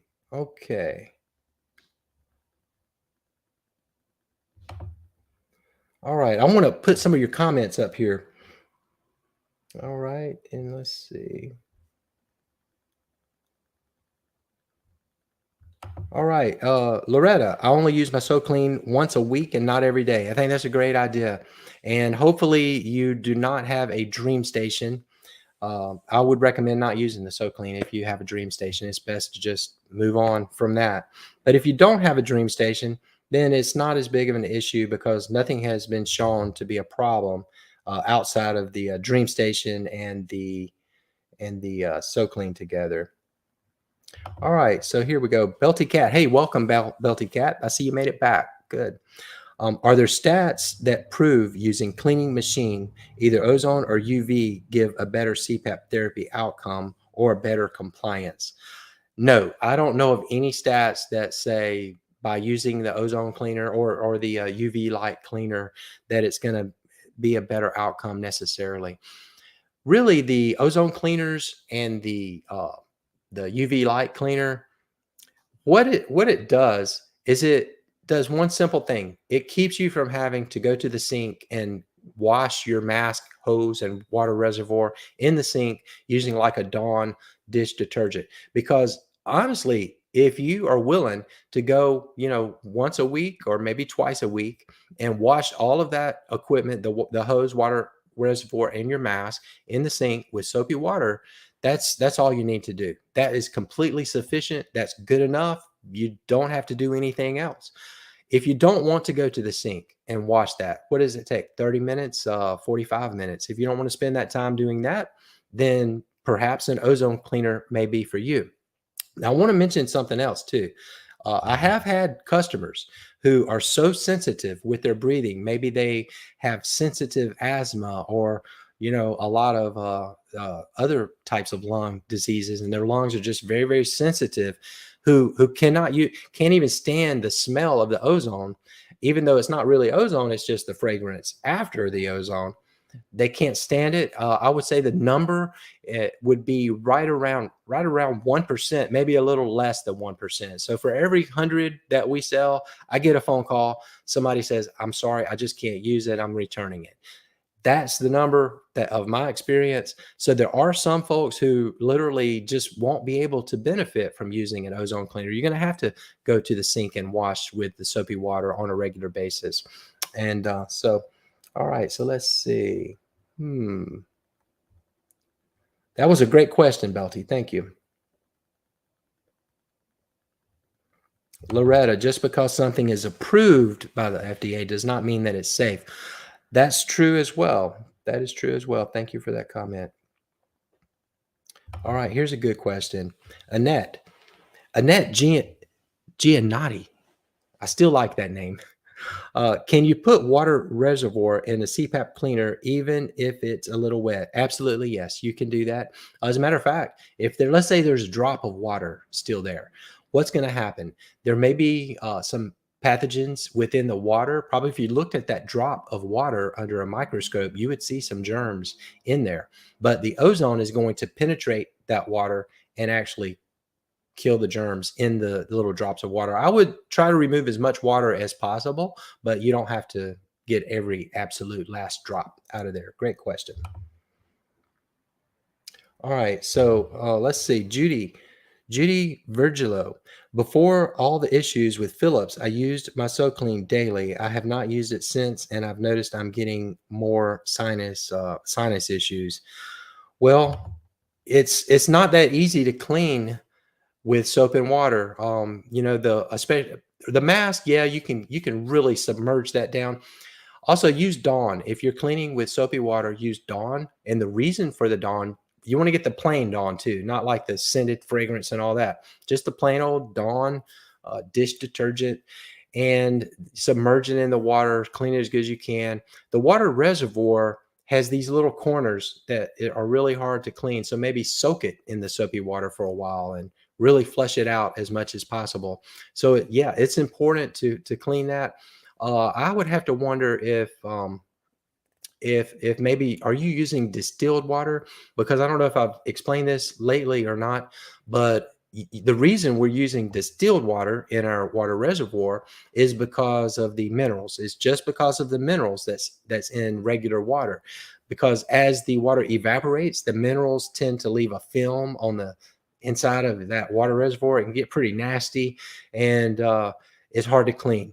It almost is like a crusty, especially over time. So there's two solutions, clean it super good, maybe get a CPAP cleaner, and then also change out your supplies more often. I had a gentleman in my office today. It had been like, I think 2 years. So yeah, I know you guys are tough. Y'all can handle it, but those masks and the nasal pillows, especially, they get a little bit harder, and actually it doesn't seal as well. So your therapy might not be as good. So at least once a year, get you a new mask. Now, many insurance companies will get you new mask and hose and stuff every 3 months, but you'll have to check with your particular insurance and also check with your own particular budget if you're having to pay out of pocket. So make sure, keep those supplies changed out, keep them clean as possible. Got to avoid those infections. All right, so let's get it rolling. We're going to start at number 8. Number 8, things that you wish you knew before you started CPAP. One is, it's so important. The mask is potentially the biggest problem with CPAP. So if nothing else, make sure that technician takes the time to size your mask correctly. I can't tell you how many times I've seen people with masks too small, masks too large, masks that just don't fit. And that is just a recipe for problems. So here's how the mask sizing should work. If you're on just a nasal mask, a mask that goes over your nose only, this is the measurement from here to here. That is the most crucial and important. If you have a full face mask, it's a little bit more complicated, but still not bad. You're going to look at the lowest point between your eyes and the lowest point underneath your bottom lip, and it's this measurement. And the reason it's a little more complicated is because, are we talking with the mouth a little open or all the way closed? Well, that's going to depend if you're using a chin strap or not.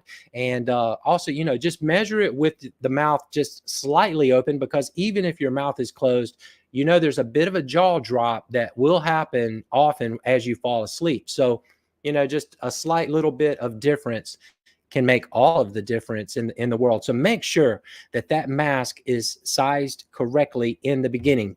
Number 7, I wish I had known that a fresh mask is the one that seals the best.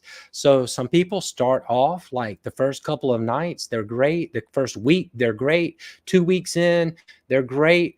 They hit around 30 days and something that magically just suddenly goes wrong. They're not sure what it is. Well, the mask is made of a silicone type material.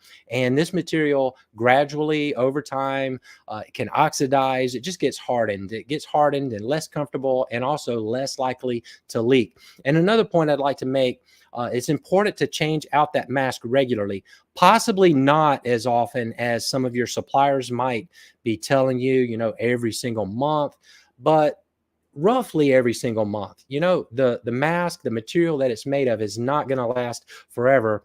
And the best seal is going to be 2 factors. 1, the newer the mask, the better it seals.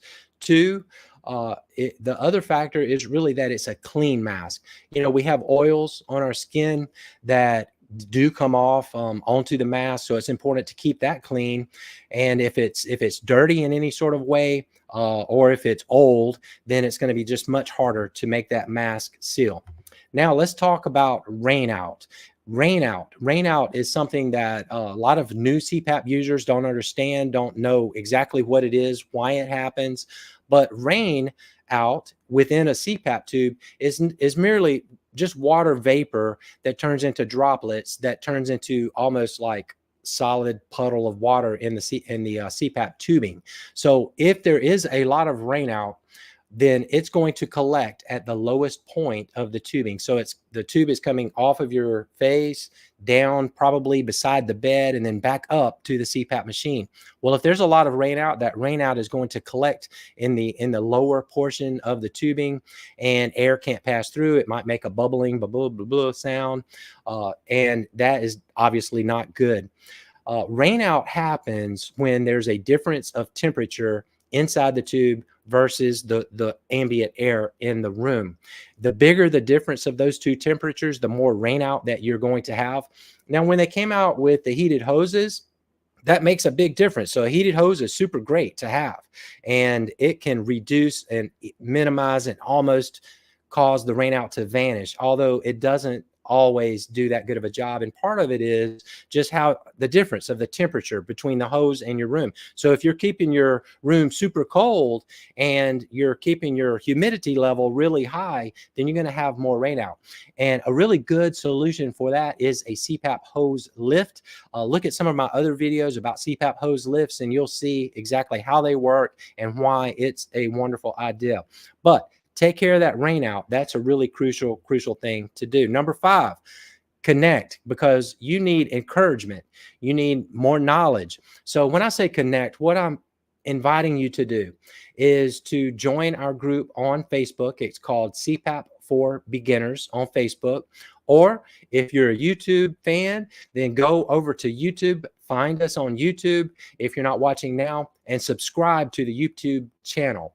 Now, if you are new and you're about to start CPAP, I highly encourage you to take it one step further. Subscribe on YouTube, but also join as a member. And when you join as a member, I have created 19 videos in that special section, especially for you new beginners on CPAP, to learn A to Z, everything about CPAP, sleep apnea, CPAP, and how to solve problems. So the more that you know, the better you're going to do.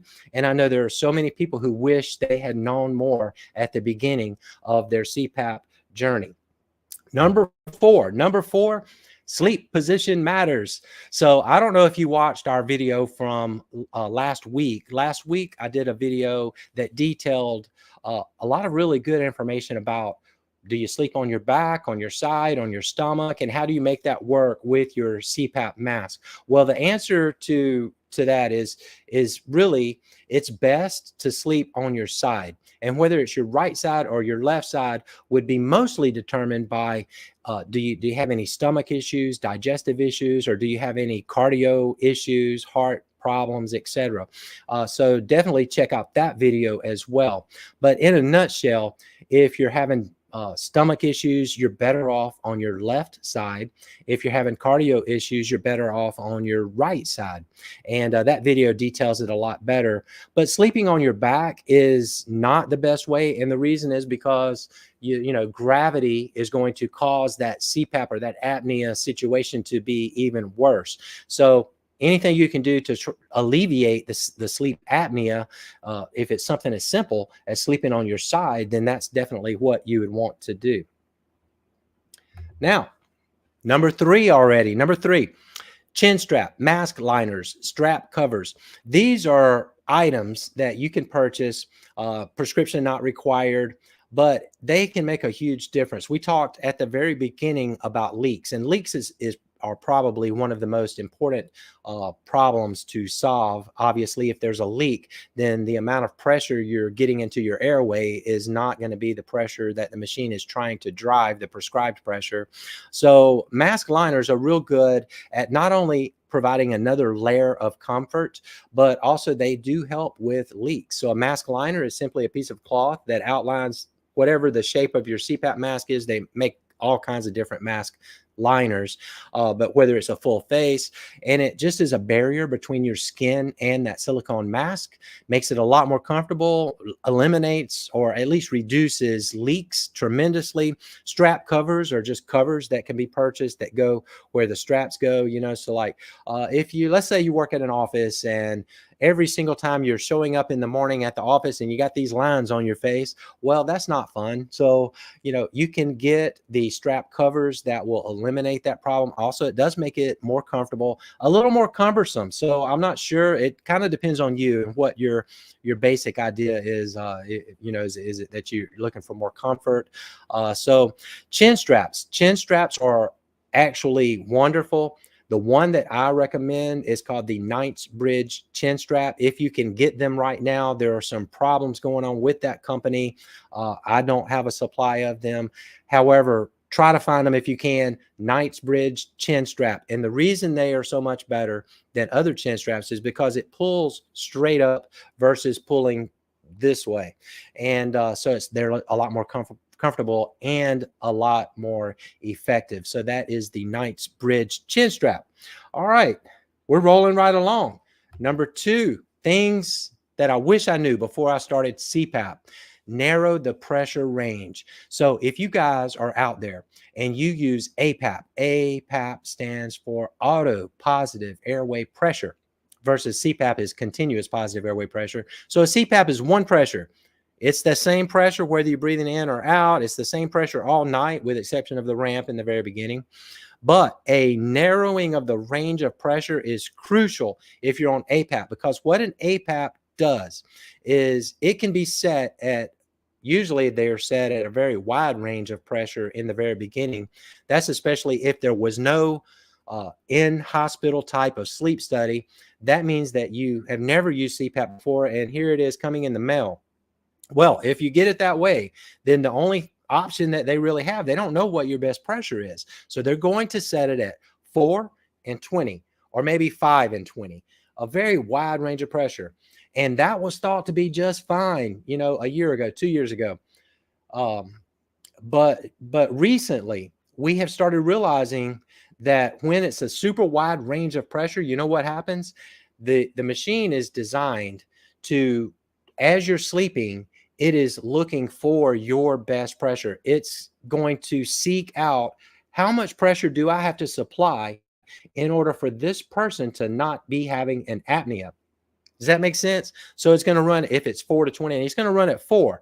It's going to sense an apnea. It's going to go 4.5, 5, 5.5, 6. The apnea is gone. So it says, okay, 6. I'm going to run at 6. You have another apnea. It's going 6.5, 7. The point is, the machine is constantly adjusting within that 4 to 20 range. So that seemed great at first, as technicians, as doctors, as physicians, as the whole industry thought it was wonderful. But now we're realizing that all of these changes of pressure are actually waking you up out of the REM sleep. So when I say narrow the range of pressure, what I mean is talk to your doctor. I don't mean for you to change it yourself, but talk to your doctor. If it's 4 to 20, you can look at the machine. There's going to be a point of data in the machine. It's the 95 percentile pressure. And when you look at that, it's going to say, well, 95% of the time, the best pressure was blank. Maybe it's 10, maybe it's 12, whatever it is. And then let's say it's 12. And then the doctor will say, well, 14 to 10 is where we want to put that. Or maybe, maybe 13, 11. Or maybe they'll just say, let's put it on 12. I don't know that. I'm not a doctor. So I don't know what the pressure is going to be. But the point is, I don't want you waking up through the night with this machine constantly adjusting its pressure. So this is something that's so good for anyone new on CPAP to know and understand. And I do have more videos on this subject as well.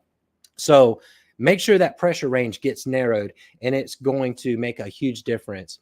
So the last one is one that I just want to give you a little bit of encouragement, because CPAP is really easy for some people. Some people put CPAP on and it's fantastic. Although that is not the norm, it's way more common that people have problems with CPAP. And some people give up, even as high as, unfortunately, 50% of people who start CPAP do give up. And I just don't want to see that happen. And here's why. Because I know that if you can get through the problems and the issues with your doctor, communicating, join our membership only section, learn out all that you can. And if you can get through the problems that you'll have initially, studies have proven that CPAP does work 100% of the time. I didn't say 99%. I said 100%, 100%. So, like I said, we all experience anxiety from one time or another in our lives. And what I'm here for tonight is to really discuss anxiety as anxiety relates to CPAP and utilizing the CPAP machine. So anxiety can come in many different forms. As a matter of fact, with CPAP, claustrophobia is one type of anxiety, or one thing that may trigger someone's anxiety. The actual pressure that you're feeling from the CPAP machine coming into the mask can trigger an anxiety. One may ask themselves, especially when new on CPAP, is this going to be forever? I watched an interview with Shaquille O'Neal, famous, amazing basketball player. The first question he asked his doctor after learning that he had sleep apnea was, is this going to be forever, or is it just like a 6-week thing and we get off of it? The doctor answered, as we all do, that generally speaking, when one is using CPAP, it is something that you end up doing for a lifetime. I have seen some people get off of CPAP by losing some weight. If it's very mild or even slightly moderate, that can happen. But typically it is. I mean, that's the answer. But I think that people new on CPAP actually come to terms with it, and it can cause some anxiety through that process. And then finally, we're going to talk about insomnia and the anxiety that insomnia can cause. Later on in the show, if you would please comment into the comments if you want to get into the contest that we're going to have at the end. If you would just type in there, you can see it scrolling down here at the bottom. Comment the word conquer. Conquer, CONQUER. So type that into comments. That will automatically get you into the contest.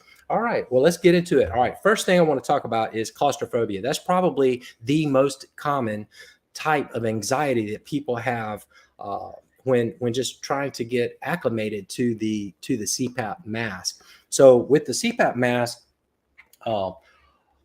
as a matter of fact, many times people who have a sense of claustrophobia will be told to use like a nasal pillow or something really small, lightweight. And that is one school of thought, that's the best direction to go. Less, so that you're not feeling all of this all over your face. However, recently I've understood better that possibly it may be better the other school of thought, and that is to go ahead and go with the full face mask, the one that goes over your nose and mouth. Now, to someone that feels claustrophobic, this seems like actually counterintuitive, like the opposite of what one would need. But it actually might be exactly what you need, because with the full face mask, you can actually breathe through your nose and or mouth, breathe in and out through your nose and mouth, and it's really more like regular breathing than would be the nasal pillows. So do consider, if you have that claustrophobic feeling about the mask, to go ahead and go with the full face mask perhaps. And here is a really good way to do that. One, you've heard me talk about first, in the daytime, watch TV or watch a movie. What's a good movie? Do you guys have a favorite movie? Type that in comments, help some people out. Show them a good movie that they could watch. First thought that came to mind for me was maybe Top Gun, a movie that I love. But actually watch a movie while you're awake, or read a book, or play on the computer, or do something on the computer. Do anything that will be, where you're stationary. You can use your CPAP while you're doing something that will completely distract your mind away from the CPAP and the fact that you're using the CPAP. But even before that, let's back up a couple of steps. Here's something that is super good. You just take the hose off of the mask, take the headgear off of the mask, and just place the mask over your nose and mouth. Super easy. You can take it off if it makes you feel claustrophobic, if it makes you feel nervous or have anxiety, and just put it back on. And just get yourself used to just having that on your face. Many people who have claustrophobia use glasses. You had to get used to glasses, and it's something that just becoming more and more acclimated to it can indeed make a difference. So with no headgear, try that first. Get yourself used to just how it feels on your face, and even, watch a movie, play on the computer. And then the next step, again, not connected to the CPAP machine whatsoever, but go ahead and put the headgear on. But just put it on just like very, very loosely. And give me a second here. How's everybody doing tonight? And I'm curious, how is the weather in your area right now? If you would tell me like what state you're actually watching this from right now, and how the weather is. I'm like intensely interested in weather these days all of a sudden. So I've got the clip in on one side. I'm going to go ahead and just place this again. It's not connected to a machine. I'm going to put this on my head. I'm not going to connect it all the way around even. I'm just going to just let it sit there. If it makes me feel claustrophobic, I can just rip it right off of my face. But you'll notice that, try it for 5 seconds. Try it the next time for 10 seconds. Try it the next time for 30 seconds. And it's going to become something that you get more and more acclimated to. And then finally, go ahead and clip it on. And possibly, if you can even hear me, go ahead and get it clipped on all the way. And then possibly next, actually go ahead and connect up the CPAP tubing to it and turn on the CPAP machine. So actually, whenever you do finally get to the point that you're watching a movie or watching TV with a CPAP machine on, remember you have a magic button. The magic button is the ramp button. You can hit that ramp button, and assuming that it's set correctly, the pressure will go way down, and you can just relax and breathe and watch your movie and forget that you even have the CPAP on. So what will happen over time is that you gradually, baby steps, will become more and more acclimated to having the CPAP mask on. The claustrophobia will begin to go away, and the acclimation will begin to come in, and eventually it will become something that you're used to and that you're not having such a problem with if you're sensing that claustrophobia. So another big problem that I experience with customers and patients who are on CPAP is they talk about the pressure. And sometimes I think that people who have a problem with the pressure and the pressure is feeling too high, they think that's claustrophobia and they just want to rip the mask off. So I had a nice conversation with a young man very recently about the pressure and what the pressure is, and the fact that he said, I can't exhale all the way. And that is something that I just want to make sure we're clear, and that you have a full understanding of what the pressure is all about. So you need the pressure. The pressure is CPAP. continuous positive airway pressure, CPAP. And that pressure is exactly what you need. That pressure will maintain your airway open so that rather than your airway close off and you have an apnea, whenever you exhale all the way, the airway will remain open and you'll continue breathing. So it's a good thing. And so just train your mind to understand that even though at the end of that exhalation, you're not feeling that complete exhalation of air like you would without the CPAP being on. You're not exhaling all the way to the same level, but remember this, that's exactly what you need. You need to experience that. That is the pressure that actually is keeping you breathing. So it's a good thing. So train your mind to understand that the fact that you're not exhaling all the way is not a bad thing. It's a very, very, very, very good thing. And so I think that might be helpful to some people. Now, finally, I know that after using CPAP for a little while, that newness, like you fall in love with someone and that newness sort of wears off and things sort of change. Well, I think that might be happening also with CPAP. So you first get your CPAP, you're all excited, everything's going well, and then suddenly you realize that this actually is you've become acclimated to it, and you sort of realize that this is something that I'm going to have to live with going forward, probably forever.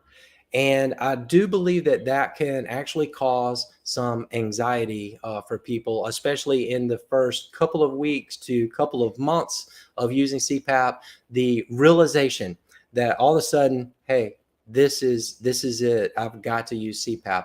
And that is something that also over time that goes away too, because and that is because of the rewards of using CPAP, becoming acclimated to it and actually being able to use it and feel good. And even if it doesn't change the way you feel, and that is the case for some people who have very mild sleep apnea, even if it don't change the way you feel, you can know that the using of the CPAP is bettering your health long term. And there are so many other benefits as well to that. So I think that the forever question is one that can cause some anxiety for people. And then finally, the last one that I wanted to discuss right now with you guys is insomnia.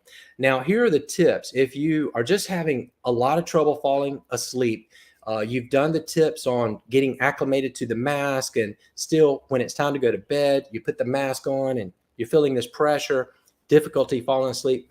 Number one, probably the most important one is let's make sure first, before we even talk about all of these little deals down here, let's make sure you're not having leaks, because leaks can definitely keep you awake. Not only you, but your bed partner, your wife, your husband. Leaks can keep you awake. Plus, they affect your therapy. So make sure you're dealing with the leaks. Make sure you got the right size mask, the right mask for you. Once you get past that, then if you're still having insomnia, take a look at this right here. This is the most common things that cause insomnia. No late meals. Well, the late meals is what causes the insomnia. But if you make sure that you eat and your food fully is digested when it's time to go to bed, you're definitely going to sleep better. Make sure you're exercising on a regular basis. Don't take naps if you have insomnia. If you're not having problems with insomnia, I'm a big believer in, if your body says let's go sleep, then let's go sleep. Then also a sleep schedule. The circadian rhythm is so important. So get yourself on a regular schedule, going to bed at the same time, waking up at the same time. And we've talked about that on other videos as well in the past. But if anxiety persists through all of those tips that we've already discussed, then perhaps it's time to talk to a doctor. Talk to a doctor. Could be a therapist. And you guys know that I'm not a doctor. I'm not a psychologist or a psychiatrist or any of that. I'm a guy who has set up thousands and thousands, many thousands of CPAP and APAP and BiPAP, and I've followed people through it. And so I've seen so many different things that's what I'm sharing with you. But I'm not a doctor. But if anxiety persists through all of these tips, you definitely you must talk to your doctor about it. Again, we're going through 28 of them, so feel free to ask questions about the tips if you wish. And tip number one, narrow your range of pressure. So if you're brand new, and if you have an APAP, APAP stands for auto positive airway pressure. Auto means that it actually runs at a range of pressure. And over the past 5 years or so, many prescriptions have been coming out with pressures that have very wide ranges, like 4 to 20, for example. And what we have learned over these years is that when the range of pressure is very wide like that, even if it's, let's say, 10 to 16, that's a fairly wide range of pressure. As the pressure changes, sometimes that actually wakes you up. So it might not be the best thing. Possibly just getting a static pressure, one pressure that's the best for you might be good, or a smaller range of pressure between 2 and 4 of a difference. That is always helpful. Of course, you're going to have to talk to your doctor. You need a new prescription before making that kind of a change. Now, we're going to be just jumping around. We're not going in any particular order, best to worst, worst to best, none of that, but just in a random order. Mask liners is tip number 2. If you're having any kind of skin problem with that silicone mask on your face, especially at this time of the year, it's 95 degrees here in Alabama today. So I know tonight, it's going to be hot. And with that silicone, it just heats up and causes problems and rashes for many people on their skin. Check out mask liners. Rimsey's is a really good one, and there are many others, but a mask liner provides a barrier between you and that silicone, and they really work super, super well. Tip number 3, join us here on YouTube, subscribe, or if you're on Facebook, make sure you join the Facebook group CPAP for Beginners. And so here's tip number 4. You need a regular sleep schedule. Having that circadian rhythm in place is super important. So make sure, if you can, go to bed about the same time every night and wake up about the same time every morning. Make sure you're getting somewhere around 8 to 10 hours in that bed, and keep it on a regular schedule. It makes a huge difference. It trains your body and makes it easier to fall asleep and stay asleep. Tip number 5, we're going fast through these, guys, so I hope you're staying with us here. Tip number 5 is exercise. So obviously it's important to exercise, but for more reasons than one. Obviously, it's going to make your lungs and your heart stronger. It's going to help you stay more trim and fit, but also exercise does affect your sleep. It's like a scale that goes up and then goes down. So whenever you exercise, what happens is you get pumped up. So it's best to exercise in the morning or midday, but then you actually decline down into a state where it makes it much easier to go to sleep. So the more you exercise, especially if it's on a regular basis, the easier it is to fall asleep and the better sleep you are going to get. Now, here's a unique one. You might not have heard this before, but wearing socks while you sleep actually makes a huge difference in how long you can stay in REM sleep once you're there. There's like thermostat adjustments to the body within the feet, and so if your feet are nice and warm and cozy, you're typically going to stay asleep better and get better REM sleep. Now, here's something that I definitely do every single night is use the white noise. Now, there's a lot of new research about brown noise and pink noise, and I don't know, maybe purple noise, but there's a lot of different types of noises. Some different noises will work better for some people, but for me, it's white noise that's best, kind of a staticky sort of sound. And having that not only is something that can kind of lull you into sleep, but it'll help you stay asleep as it drowns out other noises that you might hear while you're sleeping. So let's move on. Tip number 8. You might not like me anymore now, but no food or alcohol immediately before bed. At least a couple of hours before bedtime, it's really good to let that digestion, from a food standpoint, make the digestion happen already before you're trying to go to sleep. It makes a big difference. And then from an alcohol standpoint, when one drinks alcohol and then goes to sleep, it causes something that has been well studied. It's called segmented sleep. So you then, instead of sleeping long periods in the REM sleep, you're sleeping a little bit, waking up, sleep a little bit, wake up. Now, you might not get up and out of bed, but it will actually wake you up so many times through the night that it's much more difficult to actually get into REM sleep. Here's another tip number 9. No TV or phone or computer right before bedtime. And now you're saying, well, Chris, all right, so no alcohol, no food, no TV, no, what am I going to do? I would suggest a really great thing to do a couple of hours before bedtime is actually consider reading. And just some medium light, reading a book. The reason you don't want to get onto that phone and TV, etc., is the light that is emitted. They have researched and discovered that it's very similar to the light one sees in a sunrise. And if you're seeing that light, it's kind of instinctive almost for us to kind of wake up when we see a sunrise, right? Well, if you're looking at your phone 5 minutes before you go to sleep, it's likely going to try to keep you into an awake state and much harder to actually fall asleep. Here's another really good one: no visible clock. So I can't tell you how many times when I used to keep my clock close by, I would wake up in the middle of the night, and especially if I had not been sleeping well, and if I noticed that, well, let's say it's 4 o'clock and I'm waking up at 6 a.m., I would tell myself, oh my gosh, I only have 2 more hours and I really haven't slept. So all of these things, it just makes it harder to sleep. So it's best to just remove the clock or flip it around backwards so that you can't see what time it is, and just ignore what time it is. Your clock is going to go off and you're going to alarm just fine. You don't have to even worry. All right.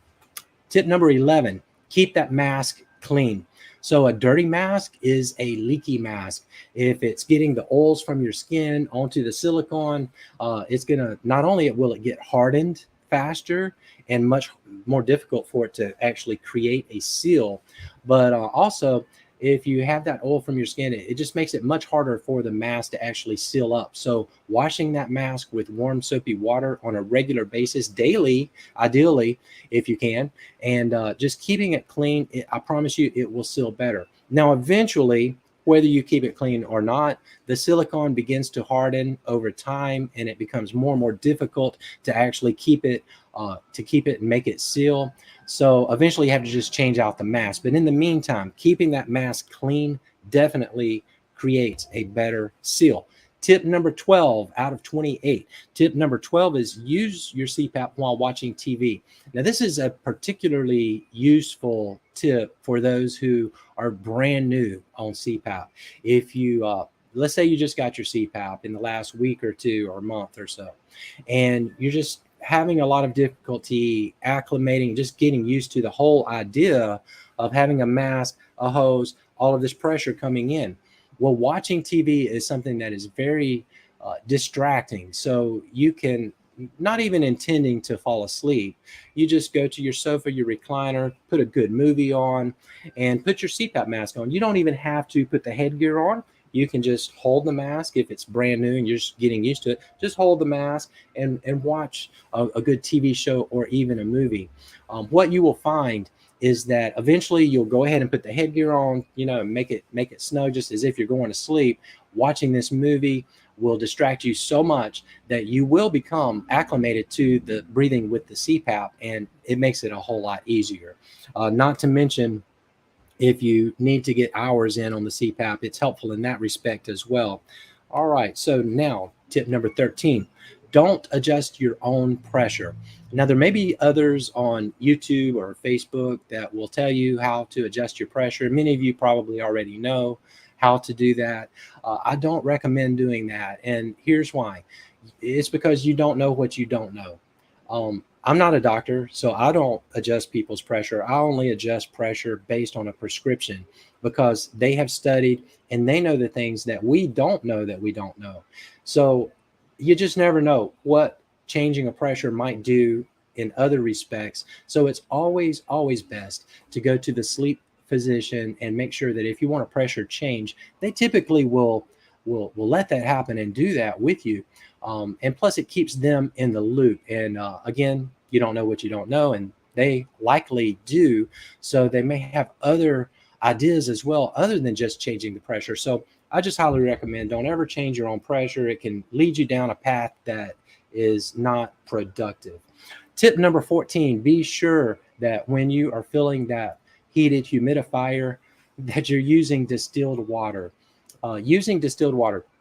So distilled water is simply water that has no minerals, which means without the minerals, if the minerals are in the water, let's say you're using tap water, when the water evaporates, those minerals will not evaporate. They will tend to just stay as a white film on the inside of your tank. And then that is the perfect breeding ground, the perfect hiding place for mold, bacteria, virus, etc., to grow.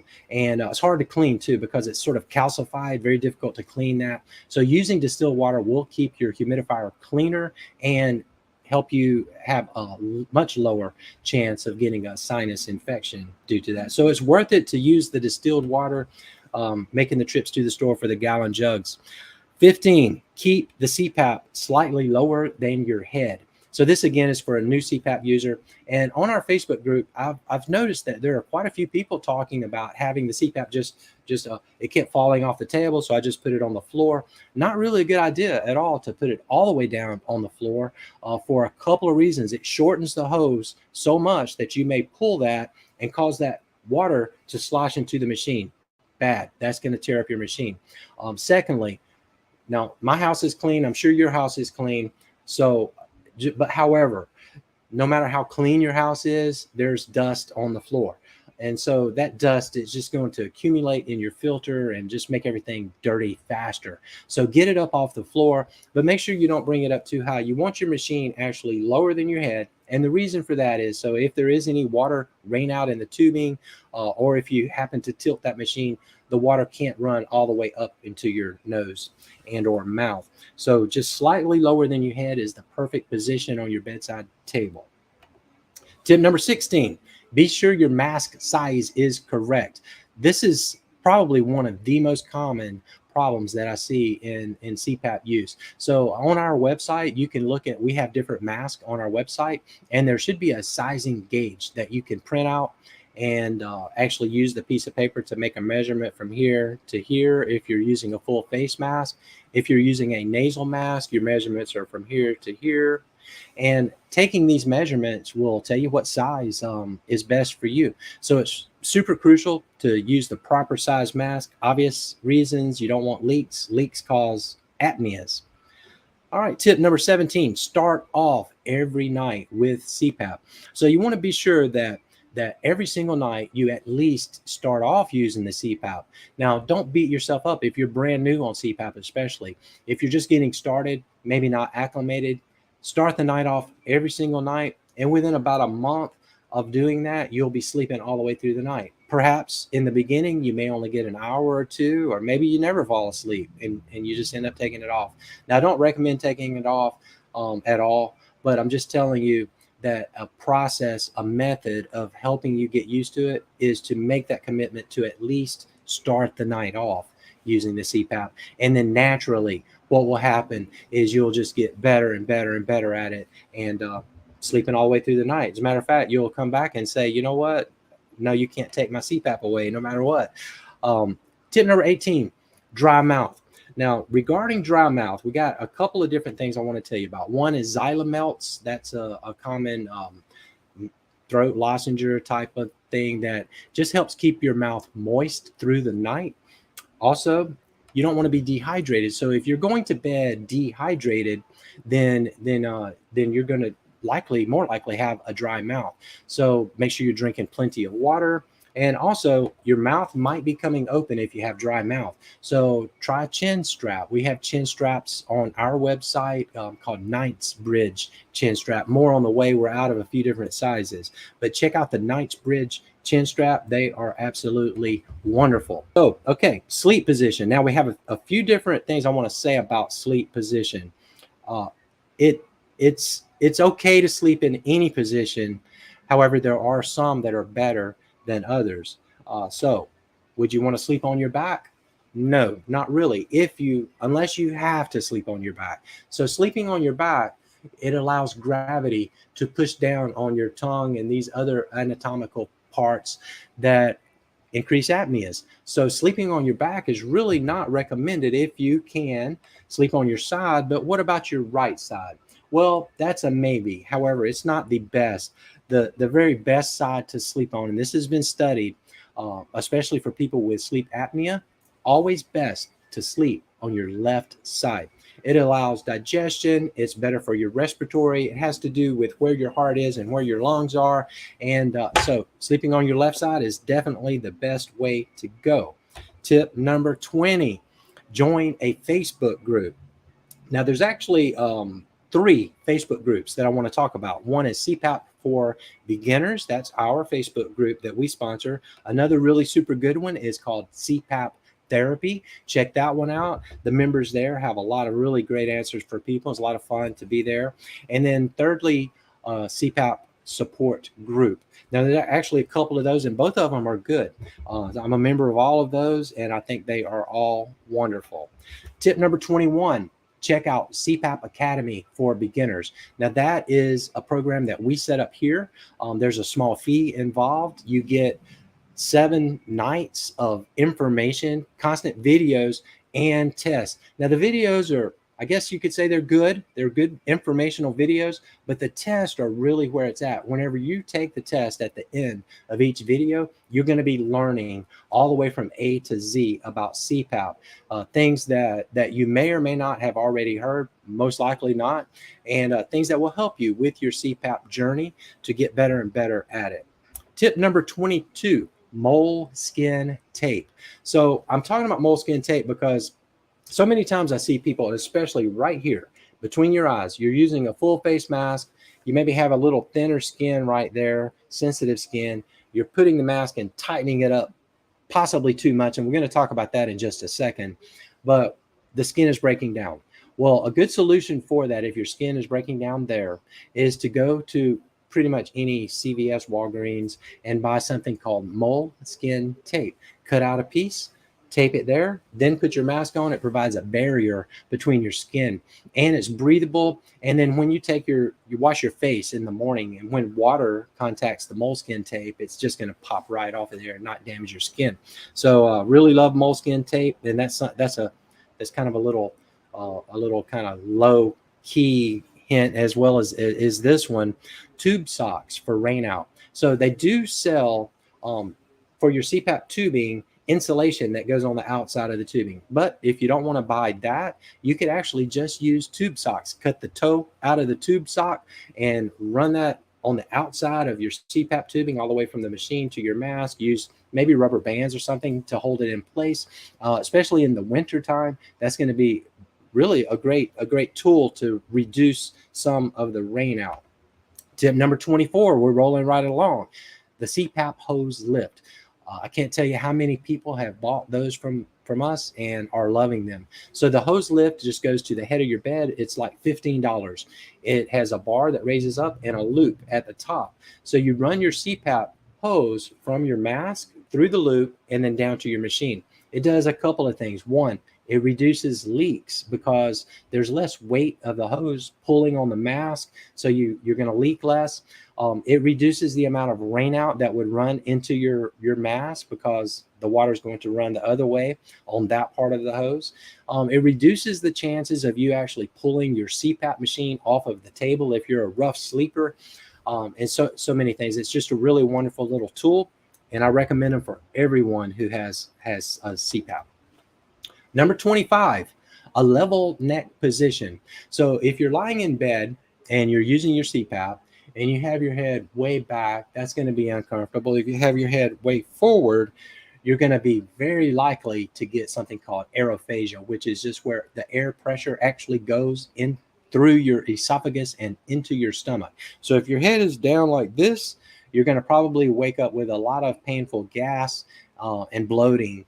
So level position is the very best. Once you're lying down, you want it as level as possible while you're sleeping. It improves your CPAP tremendously. They do make some neck braces that kind of hold that, a cushion that will hold your neck in the proper position. But I think really just positioning the pillow right, you're lying on your side, hopefully get that neck level and fall asleep. All right, number 26. Especially for beginners, know that you can use the ramp repeatedly. I was surprised. I set up a CPAP and I had actually more than one customer over the past few months who said that that they just can't do it once the ramp. Now, let me go back up and tell you what the ramp is if you don't know. The ramp is where once you got your CPAP mask on, you can turn the machine on and then hit the ramp. It's a button on your machine. It's shaped like a little triangle. It lowers the pressure temporarily for a certain number of minutes, depends on how it's set. Typically it's set at 15 or 20 minutes. So it would lower the pressure, and over the next 15 or 20 minutes, it gradually will ramp up to your prescribed pressure, and then it would stay at your prescribed pressure the rest of the night. And the ramp is extremely useful for people who are new on CPAP because you can actually reactivate that ramp as many times as you want to. So let's say you're going to sleep and 10 minutes have passed and the pressure is starting to feel a little too high. Hit the ramp button. 15 minutes has passed and it's feeling too high. Hit the ramp button. So just do it over and over again. Eventually you fall asleep. Now, sometimes that is actually a better setting to have a manual ramp than it is to have an auto ramp. Now, the auto ramp on many of the new machines is one that sort of, it looks at your breathing waveform, and based on whether or not it thinks you're awake, it adjusts the pressure accordingly. So based on your breathing waveform, it can know if you're awake or asleep, and it will adjust the ramp automatically. But if you're not falling asleep, then you really don't have much control over that. So I like being in control, and sometimes the manual ramp is better. So that's something to consider, talk to your doctor about, but use it as often as you like, because eventually you're going to be asleep and you'll be getting your prescribed pressure. Leak test your mask. I told you we're going to come back to those who just tighten their mask up too much. I think most of the people who tighten their mask up too much are doing it this way, the following way. They are putting their mask on first, tightening it up, and then turning on the CPAP machine. So it's just a simple little tip, but change that up, change it up. And what I think is better is to actually put your mask on very loosely, so loose that you know it's going to leak, okay? You know it's going to leak. It's just kind of hanging there. Turn the machine on, and then gradually tighten it up just until the leak stops. So just tighten it up a little bit, top, bottom, and keeping it level on your face, but tighten it up and just until the leak stops. Now, once that leak stops, one more very important step: look left, look right, look up, look down. And if you sprang a leak in any of those movements, then go ahead and just put just a little bit more on it. And it shouldn't be super tight at this point either, by the way. It should be reasonable, okay? And so then do it again, and there's no leak, and now you have the mask on. And what you have achieved by this process is the mask is as loose as it possibly can be, but it's not leaking. So the leak test is really a great way to do that. And our final tip that I want to share with you is this is really Chris talking here, okay? I think one should measure success through symptoms and not necessarily through the app. The app, for one thing, lately, you guys know the app that tells you, you're 100, you made 100, or you made a 92 or a 95 or whatever it might be, or 70. The app, lately, the data has not been streaming through as well as it used to. So I think the best thing to do is really keep in mind what sent you to the sleep lab in the first place. Don't forget that perhaps, it's different for different people, obviously, but for most is that they wake up with headaches. They wake up feeling very tired, worn out, like the day has already, ended and the day is just beginning. Possibly a lot of snoring, high blood pressure, and other issues as well. So just look at your symptoms and not necessarily that app. Now, I'm not saying the app's bad. The app is good, but pay more attention to your symptoms, because it is possible to get good numbers on the app and not be getting really good REM sleep. So that's something that you would want to confront your doctor with if you feel that that's you. Hi, everyone. I'm Chris with AffinityHM.com, and I'm here tonight to talk about my score is 100% on the MyAir app, yet I still feel sleepy. Why? So I want to answer that question as well as I possibly can, as well as go over some other things and some solutions for if this happens to be you. Maybe it's not 100%, maybe it's 95% that you're getting a score for, and you still feel like you're not getting good enough sleep, you're still feeling rough, then we're going to go over some details.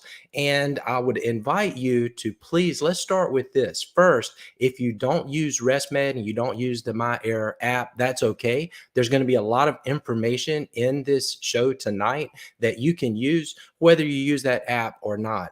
So that's not really the total focus, but I do want to, first of all, in case you're not familiar with the MyAir app, let me just show you a picture. Have you seen a screen like this? So that would be your cell phone, the app on your cell phone that connects to a RestMed machine, be it the Air Curve, the RestMed AirSense 10, RestMed AirSense 11. All of them will have an app like that, and you would get a score each morning after having had some sleep. So first, let's start with this. If you would please comment and let me know what your score was last night. If you don't mind this being on the screen, because I'm going to put some of them on the screen, it'll have your name and your score. Then not only your score I'm interested in, I'm also interested in what if you didn't have an app, what would you score yourself for that night of sleep based on how you feel today? So for example, you might say, hey, my score was 85, but I feel like a 100 today. Or my score was 100, but I feel like 45, whatever those numbers would be, scale of 0 to 100. And let us know that in comments, because that's something that I want everyone to see, that always these scores don't line up with each other. And that's what I want to talk about tonight. So according to RestMed, what is a good score? A good score, according to RestMed, is 70 or above. So if you're getting anything over 70, RestMed will say, hey, thumbs up, you're on track. I pretty much disagree with that. However, that's their numbers. So anything over 70 they consider is actually a good score. So let's get into this a little bit deeper. And what I want to do is actually look at this screen again and notice how these various numbers are actually weighted. Let me remove that off the screen so you can really see this. So as you can see, there are 4 basic elements in the score and the way that they're actually calculating that score. The first element is the number of usage hours. Are you using it or not? That is weighted the heaviest by far of all of the scores, is whether or not you even use it. That's good, I think. That's because obviously, if you don't use it, your score is 0, right? So that's weighted at a score of 70. So 70 of your points are simply based on whether or not you use it. Now, if you've listened to any of my videos in the past, you know that that is really the thing that I talk about the most, is like, don't give up, keep on. If you're having a problem, address the problem to the best of your ability.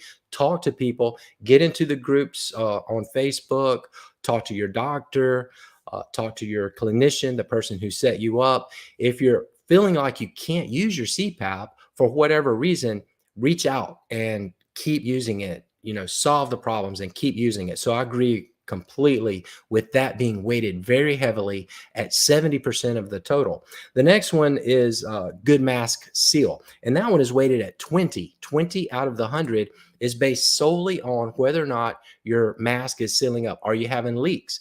And by the way, when we talk about leaks, we're not necessarily talking about leaks around the mask or the hose or anywhere else. It also can be another leak that's probably way more important and easier to fix, and that would be a mouth leak.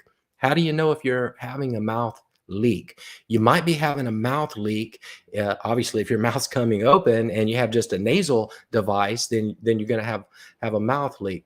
But the mouth leak is known by other ways. And one is you would wake up with a super bad dry mouth, for example. If you got a dry mouth when you wake up, you probably have a mouth leak.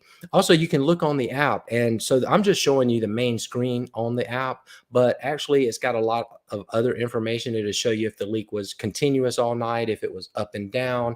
And that's important information to know as well. So the next two are only scored or weighted for a score of 5% each, and that would be the number of events per hour that you're having, and whether or not you are taking the mask on and off. So they calculate all of these together, hopefully giving you a score of 95 or 100. And if you're not doing well on any of these numbers, then the score, the app, is going to drop your score down. And again, anything under 70 of a score is considered to be too low. So with that, the numbers are weighted like that. And again, they're 70% for usage, 20% for mask seal, 5% for the number of events, and 5% for mask on and off. What's missing here? Anybody? Anybody know? Probably, I would say the number one most important thing, the reason that you're using CPAP is to get blank. All right. So y'all didn't know you were going to get a pop quiz tonight. I didn't know I was going to ask that, but I really would like to see if you guys are tracking along here with what I'm going for here. So let me see. I'm going to take a look at comments and see if anyone happens to know. I see you guys are getting into the contest. That's great. Thanks. By the way, you can see it across the bottom of the screen there. If you just type in hashtag AffinityHM into comments, you'll be entered into the drawing that we're going to have here in a little while for a gift card to our website, AffinityHM.com.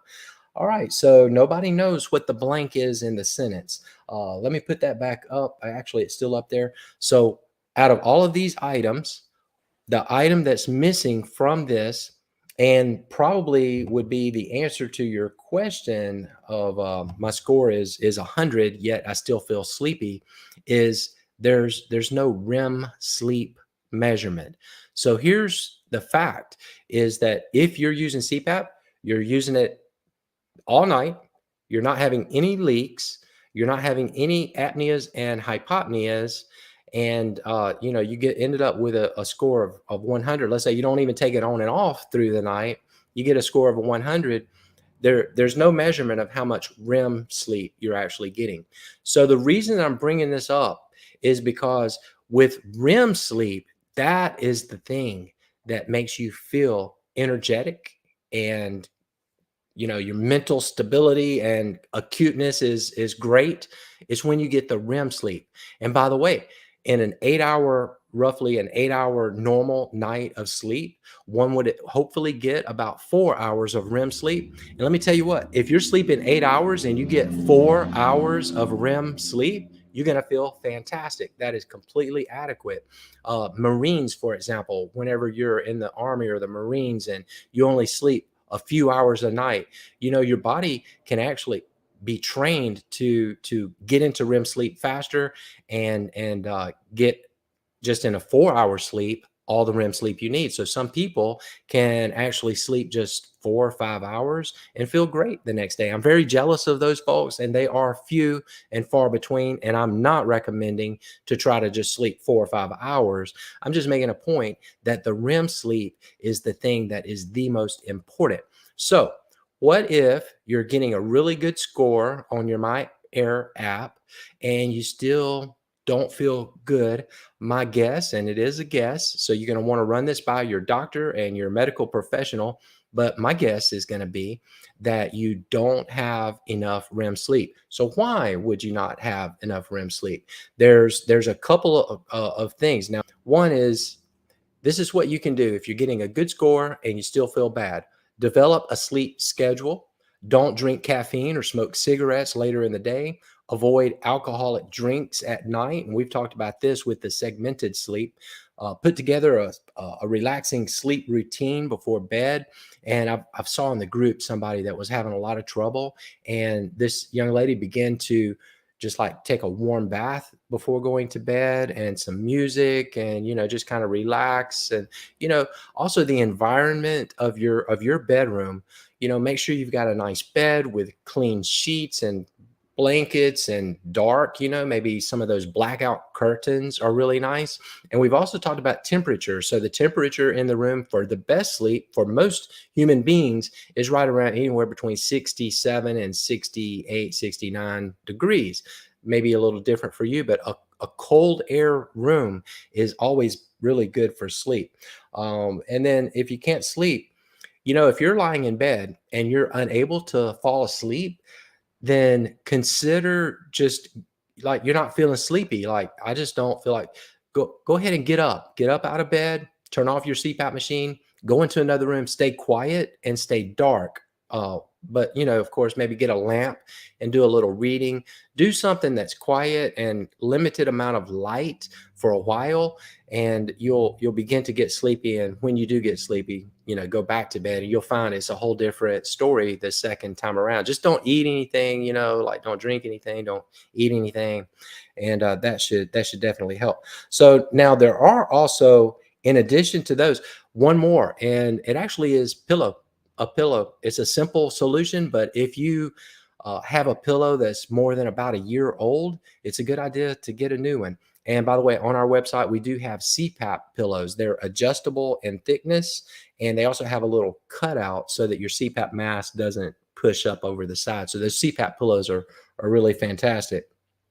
So if none of that's working for you, there are some sort of natural remedies that can be used. Of course, you talk to your doctor before taking any of these supplemental type medications, because supplements are from the earth. They're super powerful. They're super strong. And supplements are something that actually can interfere with the medications that you're taking. So you got to run that by your doctor. But here are a few, if you haven't heard of them. Melatonin, valerian root, and that's spelled V as in violin, Alerian. Magnesium, uh, chamomile, tryptophan, glycine, L-theanine, and ginkgo biloba.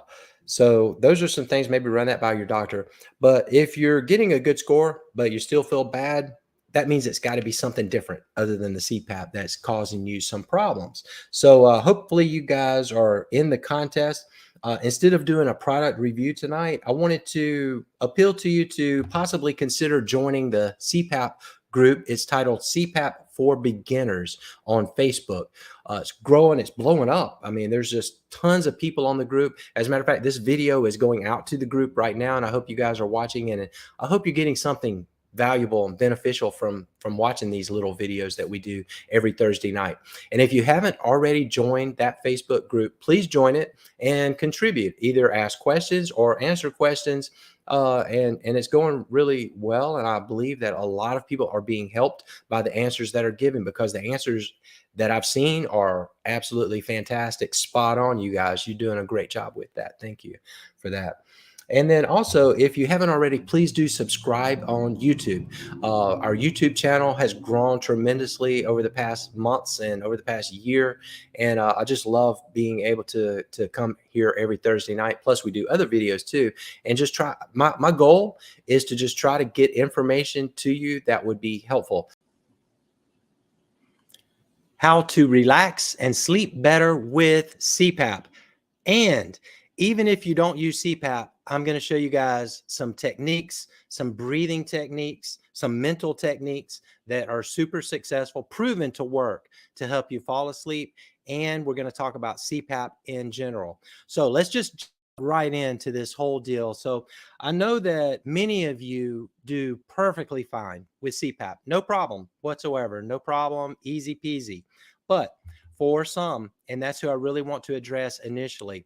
We're going to address everyone and all of the issues, but initially, let's talk about the folks who are probably new on CPAP and probably have a semi or a very high CPAP pressure. And for those folks, it's really super difficult. A little bit, you may feel like this guy right here. I have a picture. This is a blowfish on the screen with the eyes bugging out. And I've set people up on CPAP so many times. That initial burst of pressure, the first time that you feel that sensation. He's a cute little guy. but the pressure just feels like it is absolutely too much. And I want to tell you a little bit about that and what's going on. So obviously, you're not used to having pressure in your airway, in your oropharynx, in your lungs, in your throat. So that pressure initially feels like something, crazy, making your eyes bug out, and it can be very startling, actually, especially when the pressure gets above 8 or 12. It can really be quite a sensation. The other part of it is CPAP stands for continuous positive airway pressure.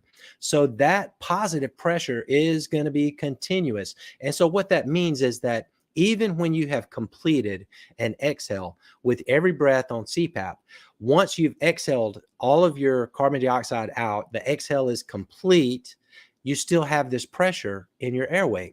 And that is a sensation that takes time to get used to. And that's what I really always am encouraging people, is to really definitely at least start the night out with CPAP every night when you're new. And eventually you just become more and more acclimated to it. It gets easier and easier. No longer will you feel like that little fish with the eyes bugging out. You'll actually come to love the CPAP. So the pressure sensation is one thing that definitely takes time to sort of get used to, get acclimated to it, and that will happen. And it's different for different people. Sometimes we're talking about 0 nights. Some people just acclimate right away. It might be 1 or 2 nights. Some people it takes months and months to really get used to it. But again, the key is to start the night off every single night. Now, the other factor that I see a lot with people, especially new on CPAP, but also if you're not new, this may be something that sort of comes in a cycle from time to time, year after year. And that is just kind of some anxiety, or maybe you're thinking about it too much. You know that old adage, don't think about the elephant in the room. And what is everybody thinking about right now? Obviously an elephant, right? So when you think about it too much, it really can become a burden. And there are a couple of tricks that I want to show you right now. And one of them, it's called the physiological sigh. The physiological sigh is a simple breathing technique that is super efficient at actually helping you to overcome some anxiety. And it has been physiologically proven to actually lower your heart rate. So for those of you who are listening on podcasts, you may be driving. This is not recommended while driving, especially if you've never done it before, because it can make you feel a little lightheaded. So also, if you have heart conditions, it may be something you want to run by your doctor before you do this. But if you're generally healthy, just sleep apnea, using your CPAP, you can do this even while you are using the CPAP. It is effective regardless whether you're using the CPAP at the moment or if you're just, sitting around the house. But to be seated is really helpful. And we're just going to do this. I want to show you. Let's talk about it first, and then we're going to actually do it. It's pretty simple. The physiological sigh, again, it has been proven that it will lower your heart rate, and it will actually make you feel a lot more comfortable. The physiological sigh also is something that you probably are already doing about the time you fall asleep.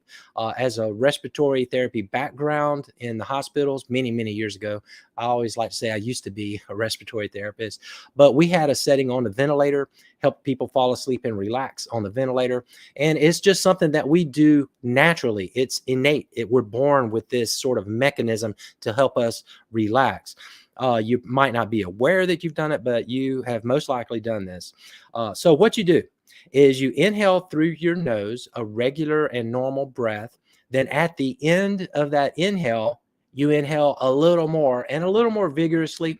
You're not going to be able to take on that second inhale. It won't be as much air coming in, but you get it.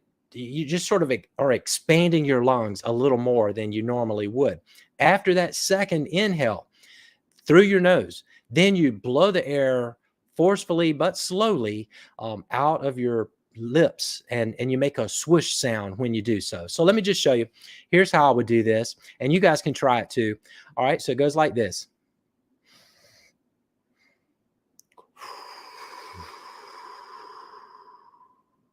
All right, I'm gonna do it again.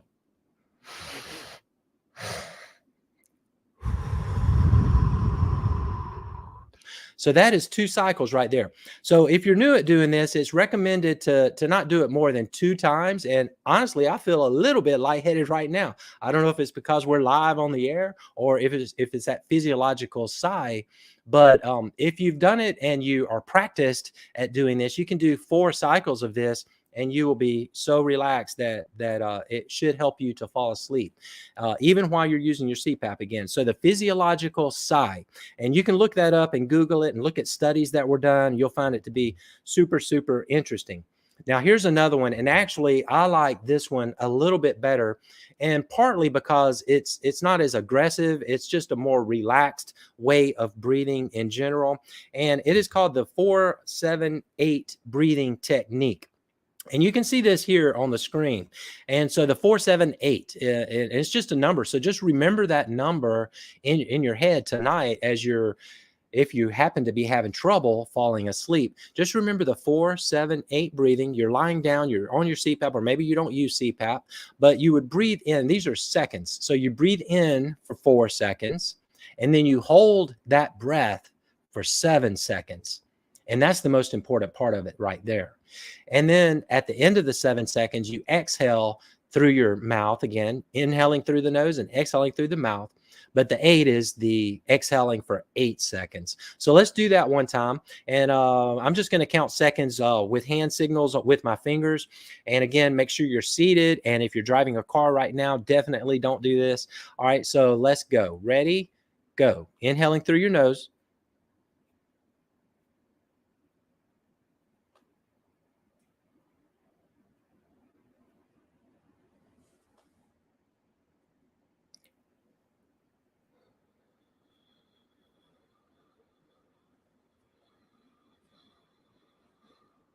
All right, that's it.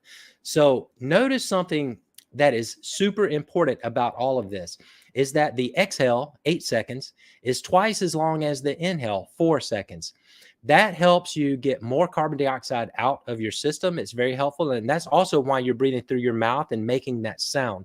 When you make a swoosh sound out of your mouth, it actually creates a little bit of back pressure deep down into the alveoli of the lung, which allows the carbon dioxide to get out of your respiratory system and into your blood, out of your bloodstream and into your respiratory system, so you can exhale more carbon dioxide that way. So the 4-7-8 breathing is proven to relieve anxiety and stress, and just, you do that cycle for, maybe I would say 4 times on that one as well.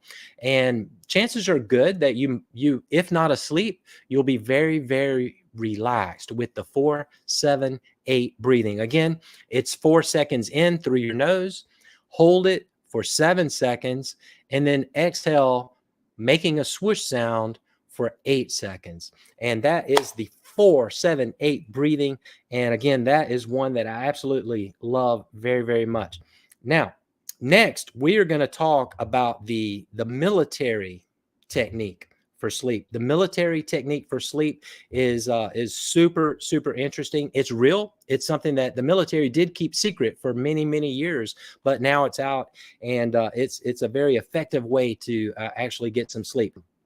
All right, now the military sleep technique. The military sleep technique is super interesting, and we're going to go over it in some detail right now.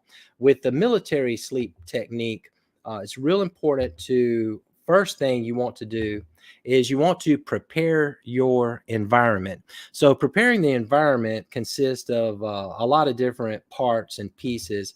So as you're preparing your environment, what you want to do first is make sure that there is no light and no noise. Now, I'm already getting some hands up. Some people are saying no light and no noise. Well, some people do not like pitch black darkness, and that's okay. Some people like to have some sort of white noise or pink noise or brown noise, some sort of noise that sort of drowns out other noises. And each of those things are fine. However, if it's related to the light, make sure if you have a light on at all, it's best that it's actually a red light, a red colored light, or an infrared type of light, which will allow you to see well. However, it is not any sort of waveform of light that will stimulate you into wakefulness. And definitely another little trick is to not use blue light. When I say blue light, I think most of you may know, but we're talking about computer screens, phone screens, TV, or any type of light that is electronic actually sends a blue light signal that has been determined that it actually creates a little bit of wakefulness. It's very much like the sunrise light that one sees. So definitely if you do have a light in the background while you're sleeping, make it a red light. And then as far as noise goes, that is kind of to each his own. Some people do like the noise, but as long as it's something very steady, I do not recommend a TV or a radio in the background, although you may have done that for many years, but you may have also for many years not been getting as much REM sleep as you could get. So make sure it's some sort of solid noise. And then next and finally, regarding creating the right environment, it is definitely best to put your temperature at around 65 degrees. There are study after study after study that show that is the very best temperature for sleeping. So the next thing that you do after your environment is really well done. And again, we're doing the military technique for sleep. Once the environment is in place, you're lying in your bed, you're ready to fall asleep, and you want to relax your body. And there's some techniques here that are really, really helpful. One, we just talked about two different little breathing techniques that you could use. But even if you don't use the 4-7-8 breathing technique or the physiological sigh technique, just breathe slowly and deeply, and make sure that your exhale is longer than your inhale. So that's really helpful. Next, again, the military uses this technique. So you're going to be conscious of any facial muscles that you have flexed, and your eyes are closed, but just relax all of your facial muscles as much as you possibly can, and especially remove the tension from your forehead, your jaw, and the muscles around your eyes. You may be surprised as you practice this how much you will discover that actually, oh wow, I'm trying to fall asleep, but I was kind of clenching my body, and it just makes it much harder to fall asleep. So relaxing around your forehead, around your jaws, around your eyes. So basically just your entire face, you're just trying to just relax everything. Okay. And then the next thing is you want to feel that relaxation, not only in your face and facial muscles, but throughout your entire body. You just become cognizant of what muscles are being flexed right now and what muscles do I need to loosen up. All right, here's the next one. It's been discovered that actually if you take your shoulders as you're lying in bed and just kind of drop them, I'm not talking about pushing them down and stressing, but just a relaxed, more drop your shoulders in a very relaxed state. That helps tremendously. And again, inhale deeply and exhale slowly. And it is best if you breathe in through your nose and out through your mouth, although not absolutely necessary. And then finally, as far as relieving tension and relaxing, remove the tension from your legs. And I'm bad about this myself. I will find that I have my foot or my leg sort of like in an odd little tense state. And once you've relaxed your face, drop your shoulders, relax the tension throughout your body and your legs and feet, then you're ready for the next step. And the next step, once you're completely relaxed, is more mental. It has to do with the thoughts that are in your mind, because as you know, the more you start thinking about this and that and where I got to be tomorrow and what time I got to be there and did I get the report done and et cetera, then going to sleep is almost, not even on the table anymore, right? So it's important to sort of train your mind to focus on other things. So in the military technique, what they tell the soldiers to do is to actually imagine that they're out on a lake, on a beautiful day in a canoe. And once you're out there on that lake and in that canoe, you're just looking around and just enjoying nature and the scenery. You may even imagine, some sounds of nature, some relaxing and gentle sounds of the water. And so it may sound a little bit crazy, but this does work. I do it. And once you've relaxed, you have the right environment, you've relaxed, and you're imagining yourself in this canoe. Most of my canoe trips, so to speak, are very short, very short, because I'm gone. I'm out to sleep. Another technique that they tell the soldiers is to maybe imagine yourself in a black velvet hammock. If you don't like the idea of being out in the water in a canoe, right? Maybe a black velvet hammock would be nice. And then finally, and I think this one might be the most important, and it's really just almost like a distraction that you present for yourself, and you simply, not out loud, but in your mind, you're saying, "Don't think, don't think, don't think." So it's kind of, you do one or the other. You do the canoe, the hammock, or the don't think. But if you just continuously say to yourself, "Don't think," for like a period of maybe 10 seconds, you might be asleep. So that is again proven to be effective at actually helping people to fall asleep. And so let's just review real quickly. We had the physiological sigh, which is 2 short inhales followed by a long exhale. We had the 4-7-8 breathing, which is breathing in through your nose for 4 seconds, then hold that for 7 seconds, and then exhale for 8 seconds.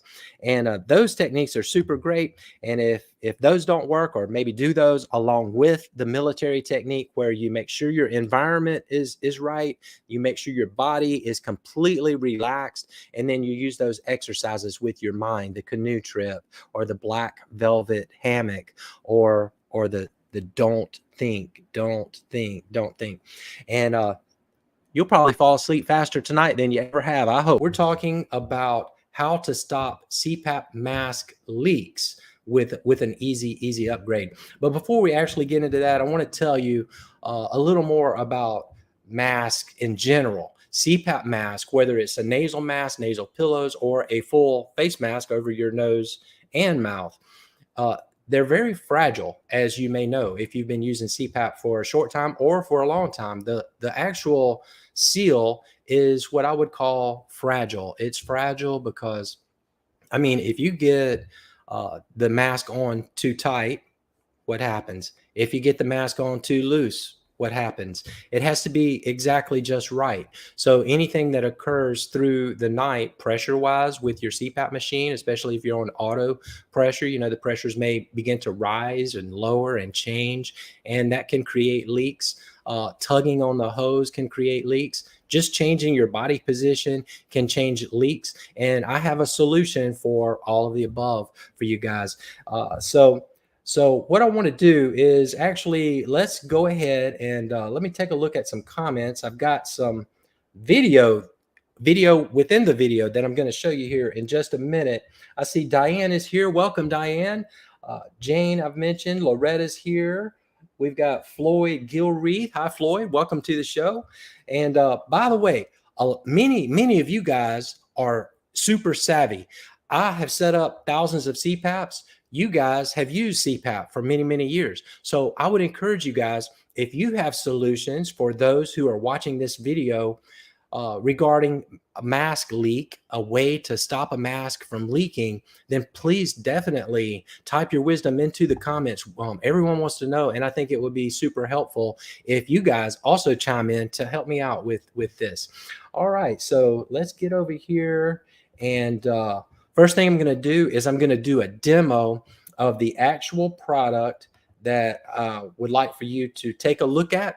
It's myself sleeping in the bed on CPAP, and let's see if you can notice something very different about this particular situation. So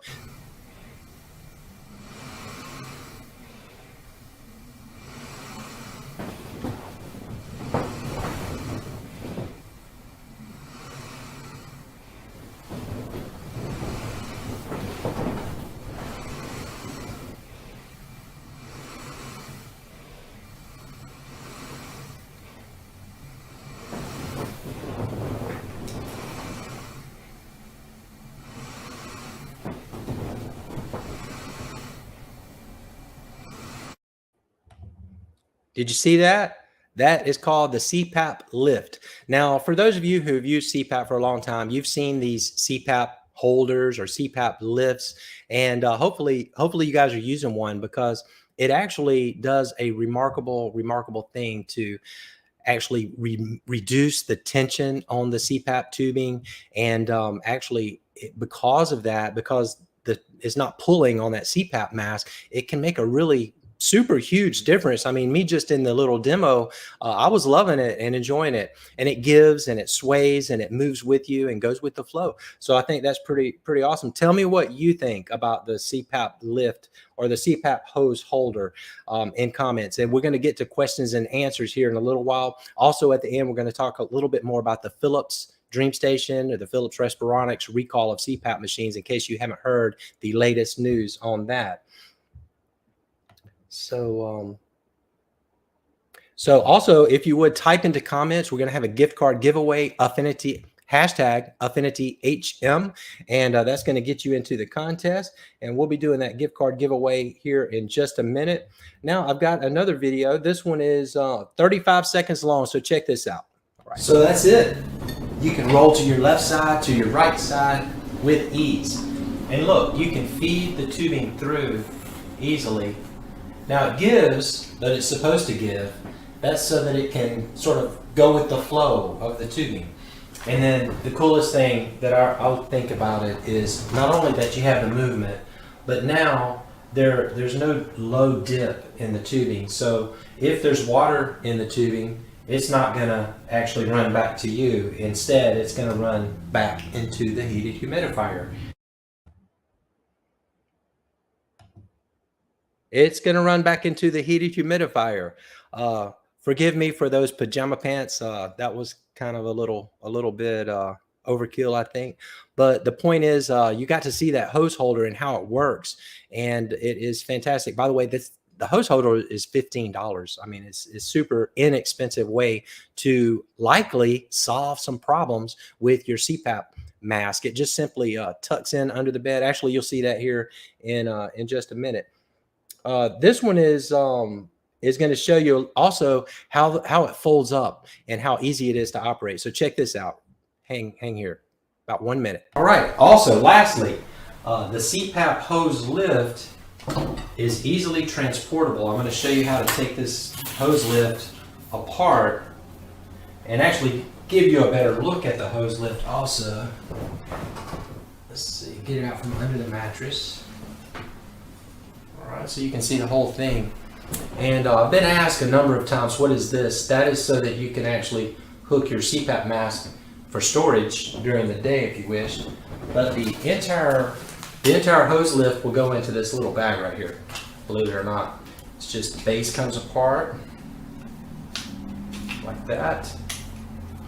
All of these parts come apart. It's got like this elastic band in it.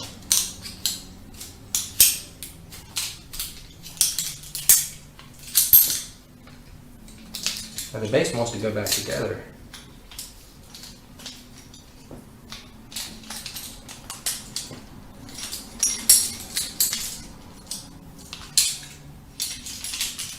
There it is. It's going to go in the bag now. So that's it. All right, back to the show. So I wasn't brave enough to actually try to tuck it back into the bag for you guys, because that does actually take a second and a little bit of working around with that. But I love the fact that it is so portable and transportable and inexpensive.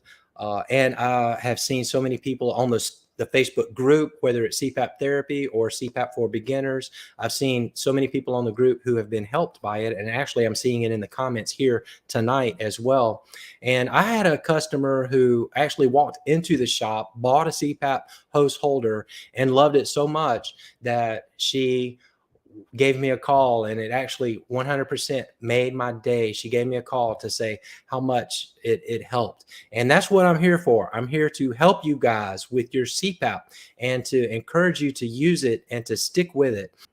Is please do not buy your CPAP machine from Amazon or eBay or Walmart.com or any of those type of places, mainly because once you have purchased that CPAP machine from one of those places, it's going to be very difficult to have any one-on-one support, or possibly no support at all. And if you end up on that more difficult path without support, it is a recipe for failure. And I don't want you to fail. So make sure that either you're getting your CPAP from a local DME where you can actually physically go into the office there and visit with them and talk about problems that you might be having, or at least a company that is a DME that is online, perhaps like us, that will supply that information that you are possibly going to need going down the road.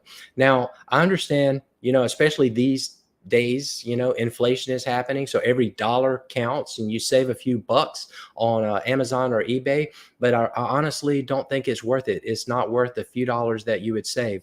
And as a matter of fact, if you search around, check out AffinityHM.com, you might find out that our prices are as good as those Amazon and eBay prices for CPAP machines and many other things as well. So that is going to make your path a lot easier if you just take that first tip. And here comes tip number 2. Try various masks and pillows. So it's typical to start off with a full face mask, like this one right here, which is over your nose and over your mouth. And sometimes if that's too much, if you're feeling claustrophobic, you can't handle that, you can try the nasal pillows, maybe with a chin strap. But the point is that you need to try the different systems in order to really know whether or not which one is actually the best for you. So no matter how many CPAPs I've set up, I still don't always know. Even though we can ask the questions, people are different and people have different likes and different dislikes. And so if at all possible, do try various different, there's basically just a few different. There's over the nose and the mouth CPAP mask. There's the over just the nose CPAP mask. Then there's the nasal pillows that are the two little prongs sort of that seal around the nose. And then there's the cradle that goes under your nose. And then finally, there's a hybrid mask that is sort of a mix between the nasal pillow system and the full face mask, but it doesn't have anything from here up. There's nothing. So those hybrids are really good as well. So definitely try different ones, especially if you are having some problems. You definitely want to try various CPAP masks and pillows. Tip number 3, leak test your CPAP mask. Now we're going to actually do this right now. I want you to see what I'm talking about. So if you're new on CPAP, you may find that actually everything goes well at first through the night, and then bam, you spring a leak. You spring a leak because maybe it's not quite on exactly just right. So let me put this on. I hope that you can still hear me. If you would, let me know in comments if you can still hear me once I have this mask on. And this is just, can you hear me? This is just a simple full face mask. And I'm going to go ahead and clip it in place.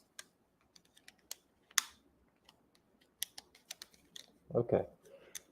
So once you have the mask on, then you would turn your machine on up to your prescribed pressure, and then just simply do this. Just simply look up, look down, look left, look right.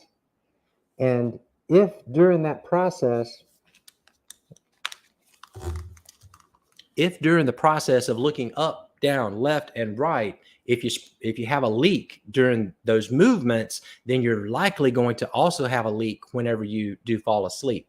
Now, another thing that you can do, and I'm not going to put the whole headgear on again, I'm just going to show you this. Once the mask is on, you can pull it away and back. We call it reseating. So you can reseat it just by pulling away and back. And sometimes that is all that you need, because there are couple of different layers of material in there, and it can get out of whack a little bit. So the leak test is super crucial, whether it's the nasal, no matter what type of mask or mask system that you are using. It's really, really great to do a leak test. And again, make sure, if you couldn't hear me, make sure it's at your prescribed pressure and not that ramp pressure. So most of the time there's like a leak test within your system, one of the settings that you can hit, and it'll do the leak test at your prescribed level. So let's move on. Tip number 4, watch TV or read and become acclimated. Now, I've given this tip out a lot. This is one of the very best ones, especially for somebody that's brand new on CPAP. You can, during the day, while you're awake and you're not even intending to go to sleep necessarily, you just want to get yourself more used to using the CPAP machine so that you're acclimated to that pressure, the way the breathing feels, the mask itself.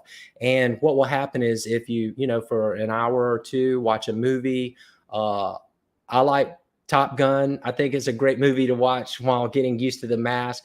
Although it might be a little scary, I don't know, but Top Gun is good. But watch a movie with the mask on, with the pressure going, and you'll find that you're distracted enough that it just becomes easier and easier. And so that's a really good tip. So next one, number 5, don't measure success solely on the data. Assess your symptoms and your dreams. What I'm talking about here is, I think that sometimes we get real tied up in our phone app that we have, to look at what the score is on the phone app. But, I did a video not too long ago, and a lot of people responded to that video. It was titled, "My score is 100, yet I still don't feel like I slept well." And that's actually very true. So my point is, don't worry so much about the data and the app, but just focus really on this. Remember what your symptoms were like, whatever it was that sent you into the doctor's office in the first place. Was it you're sleepy all day? Was it headaches in the morning, blood pressure? Those are the things that would be the best to use as a measurement tool to determine whether or not the CPAP is effective, way more than any data, any app, any number that you can get on your phone. So are you feeling better? Are you feeling rested? Are the headaches in the morning gone? Are you still sleepy or not? And so use that information. I encourage you more than any other thing to determine whether or not you're doing well on your CPAP. All right, moving on. Here's number 6. Get a CPAP hose holder.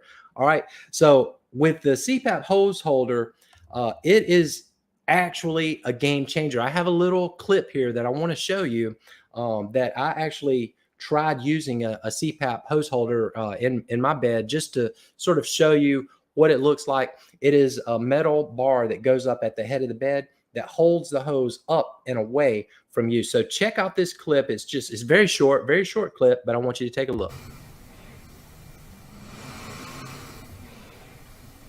So you see the hose holder is actually in between the two mattresses, and it's just a little aluminum rod. There's not much to it. I think they're like $15 roughly, something like $15.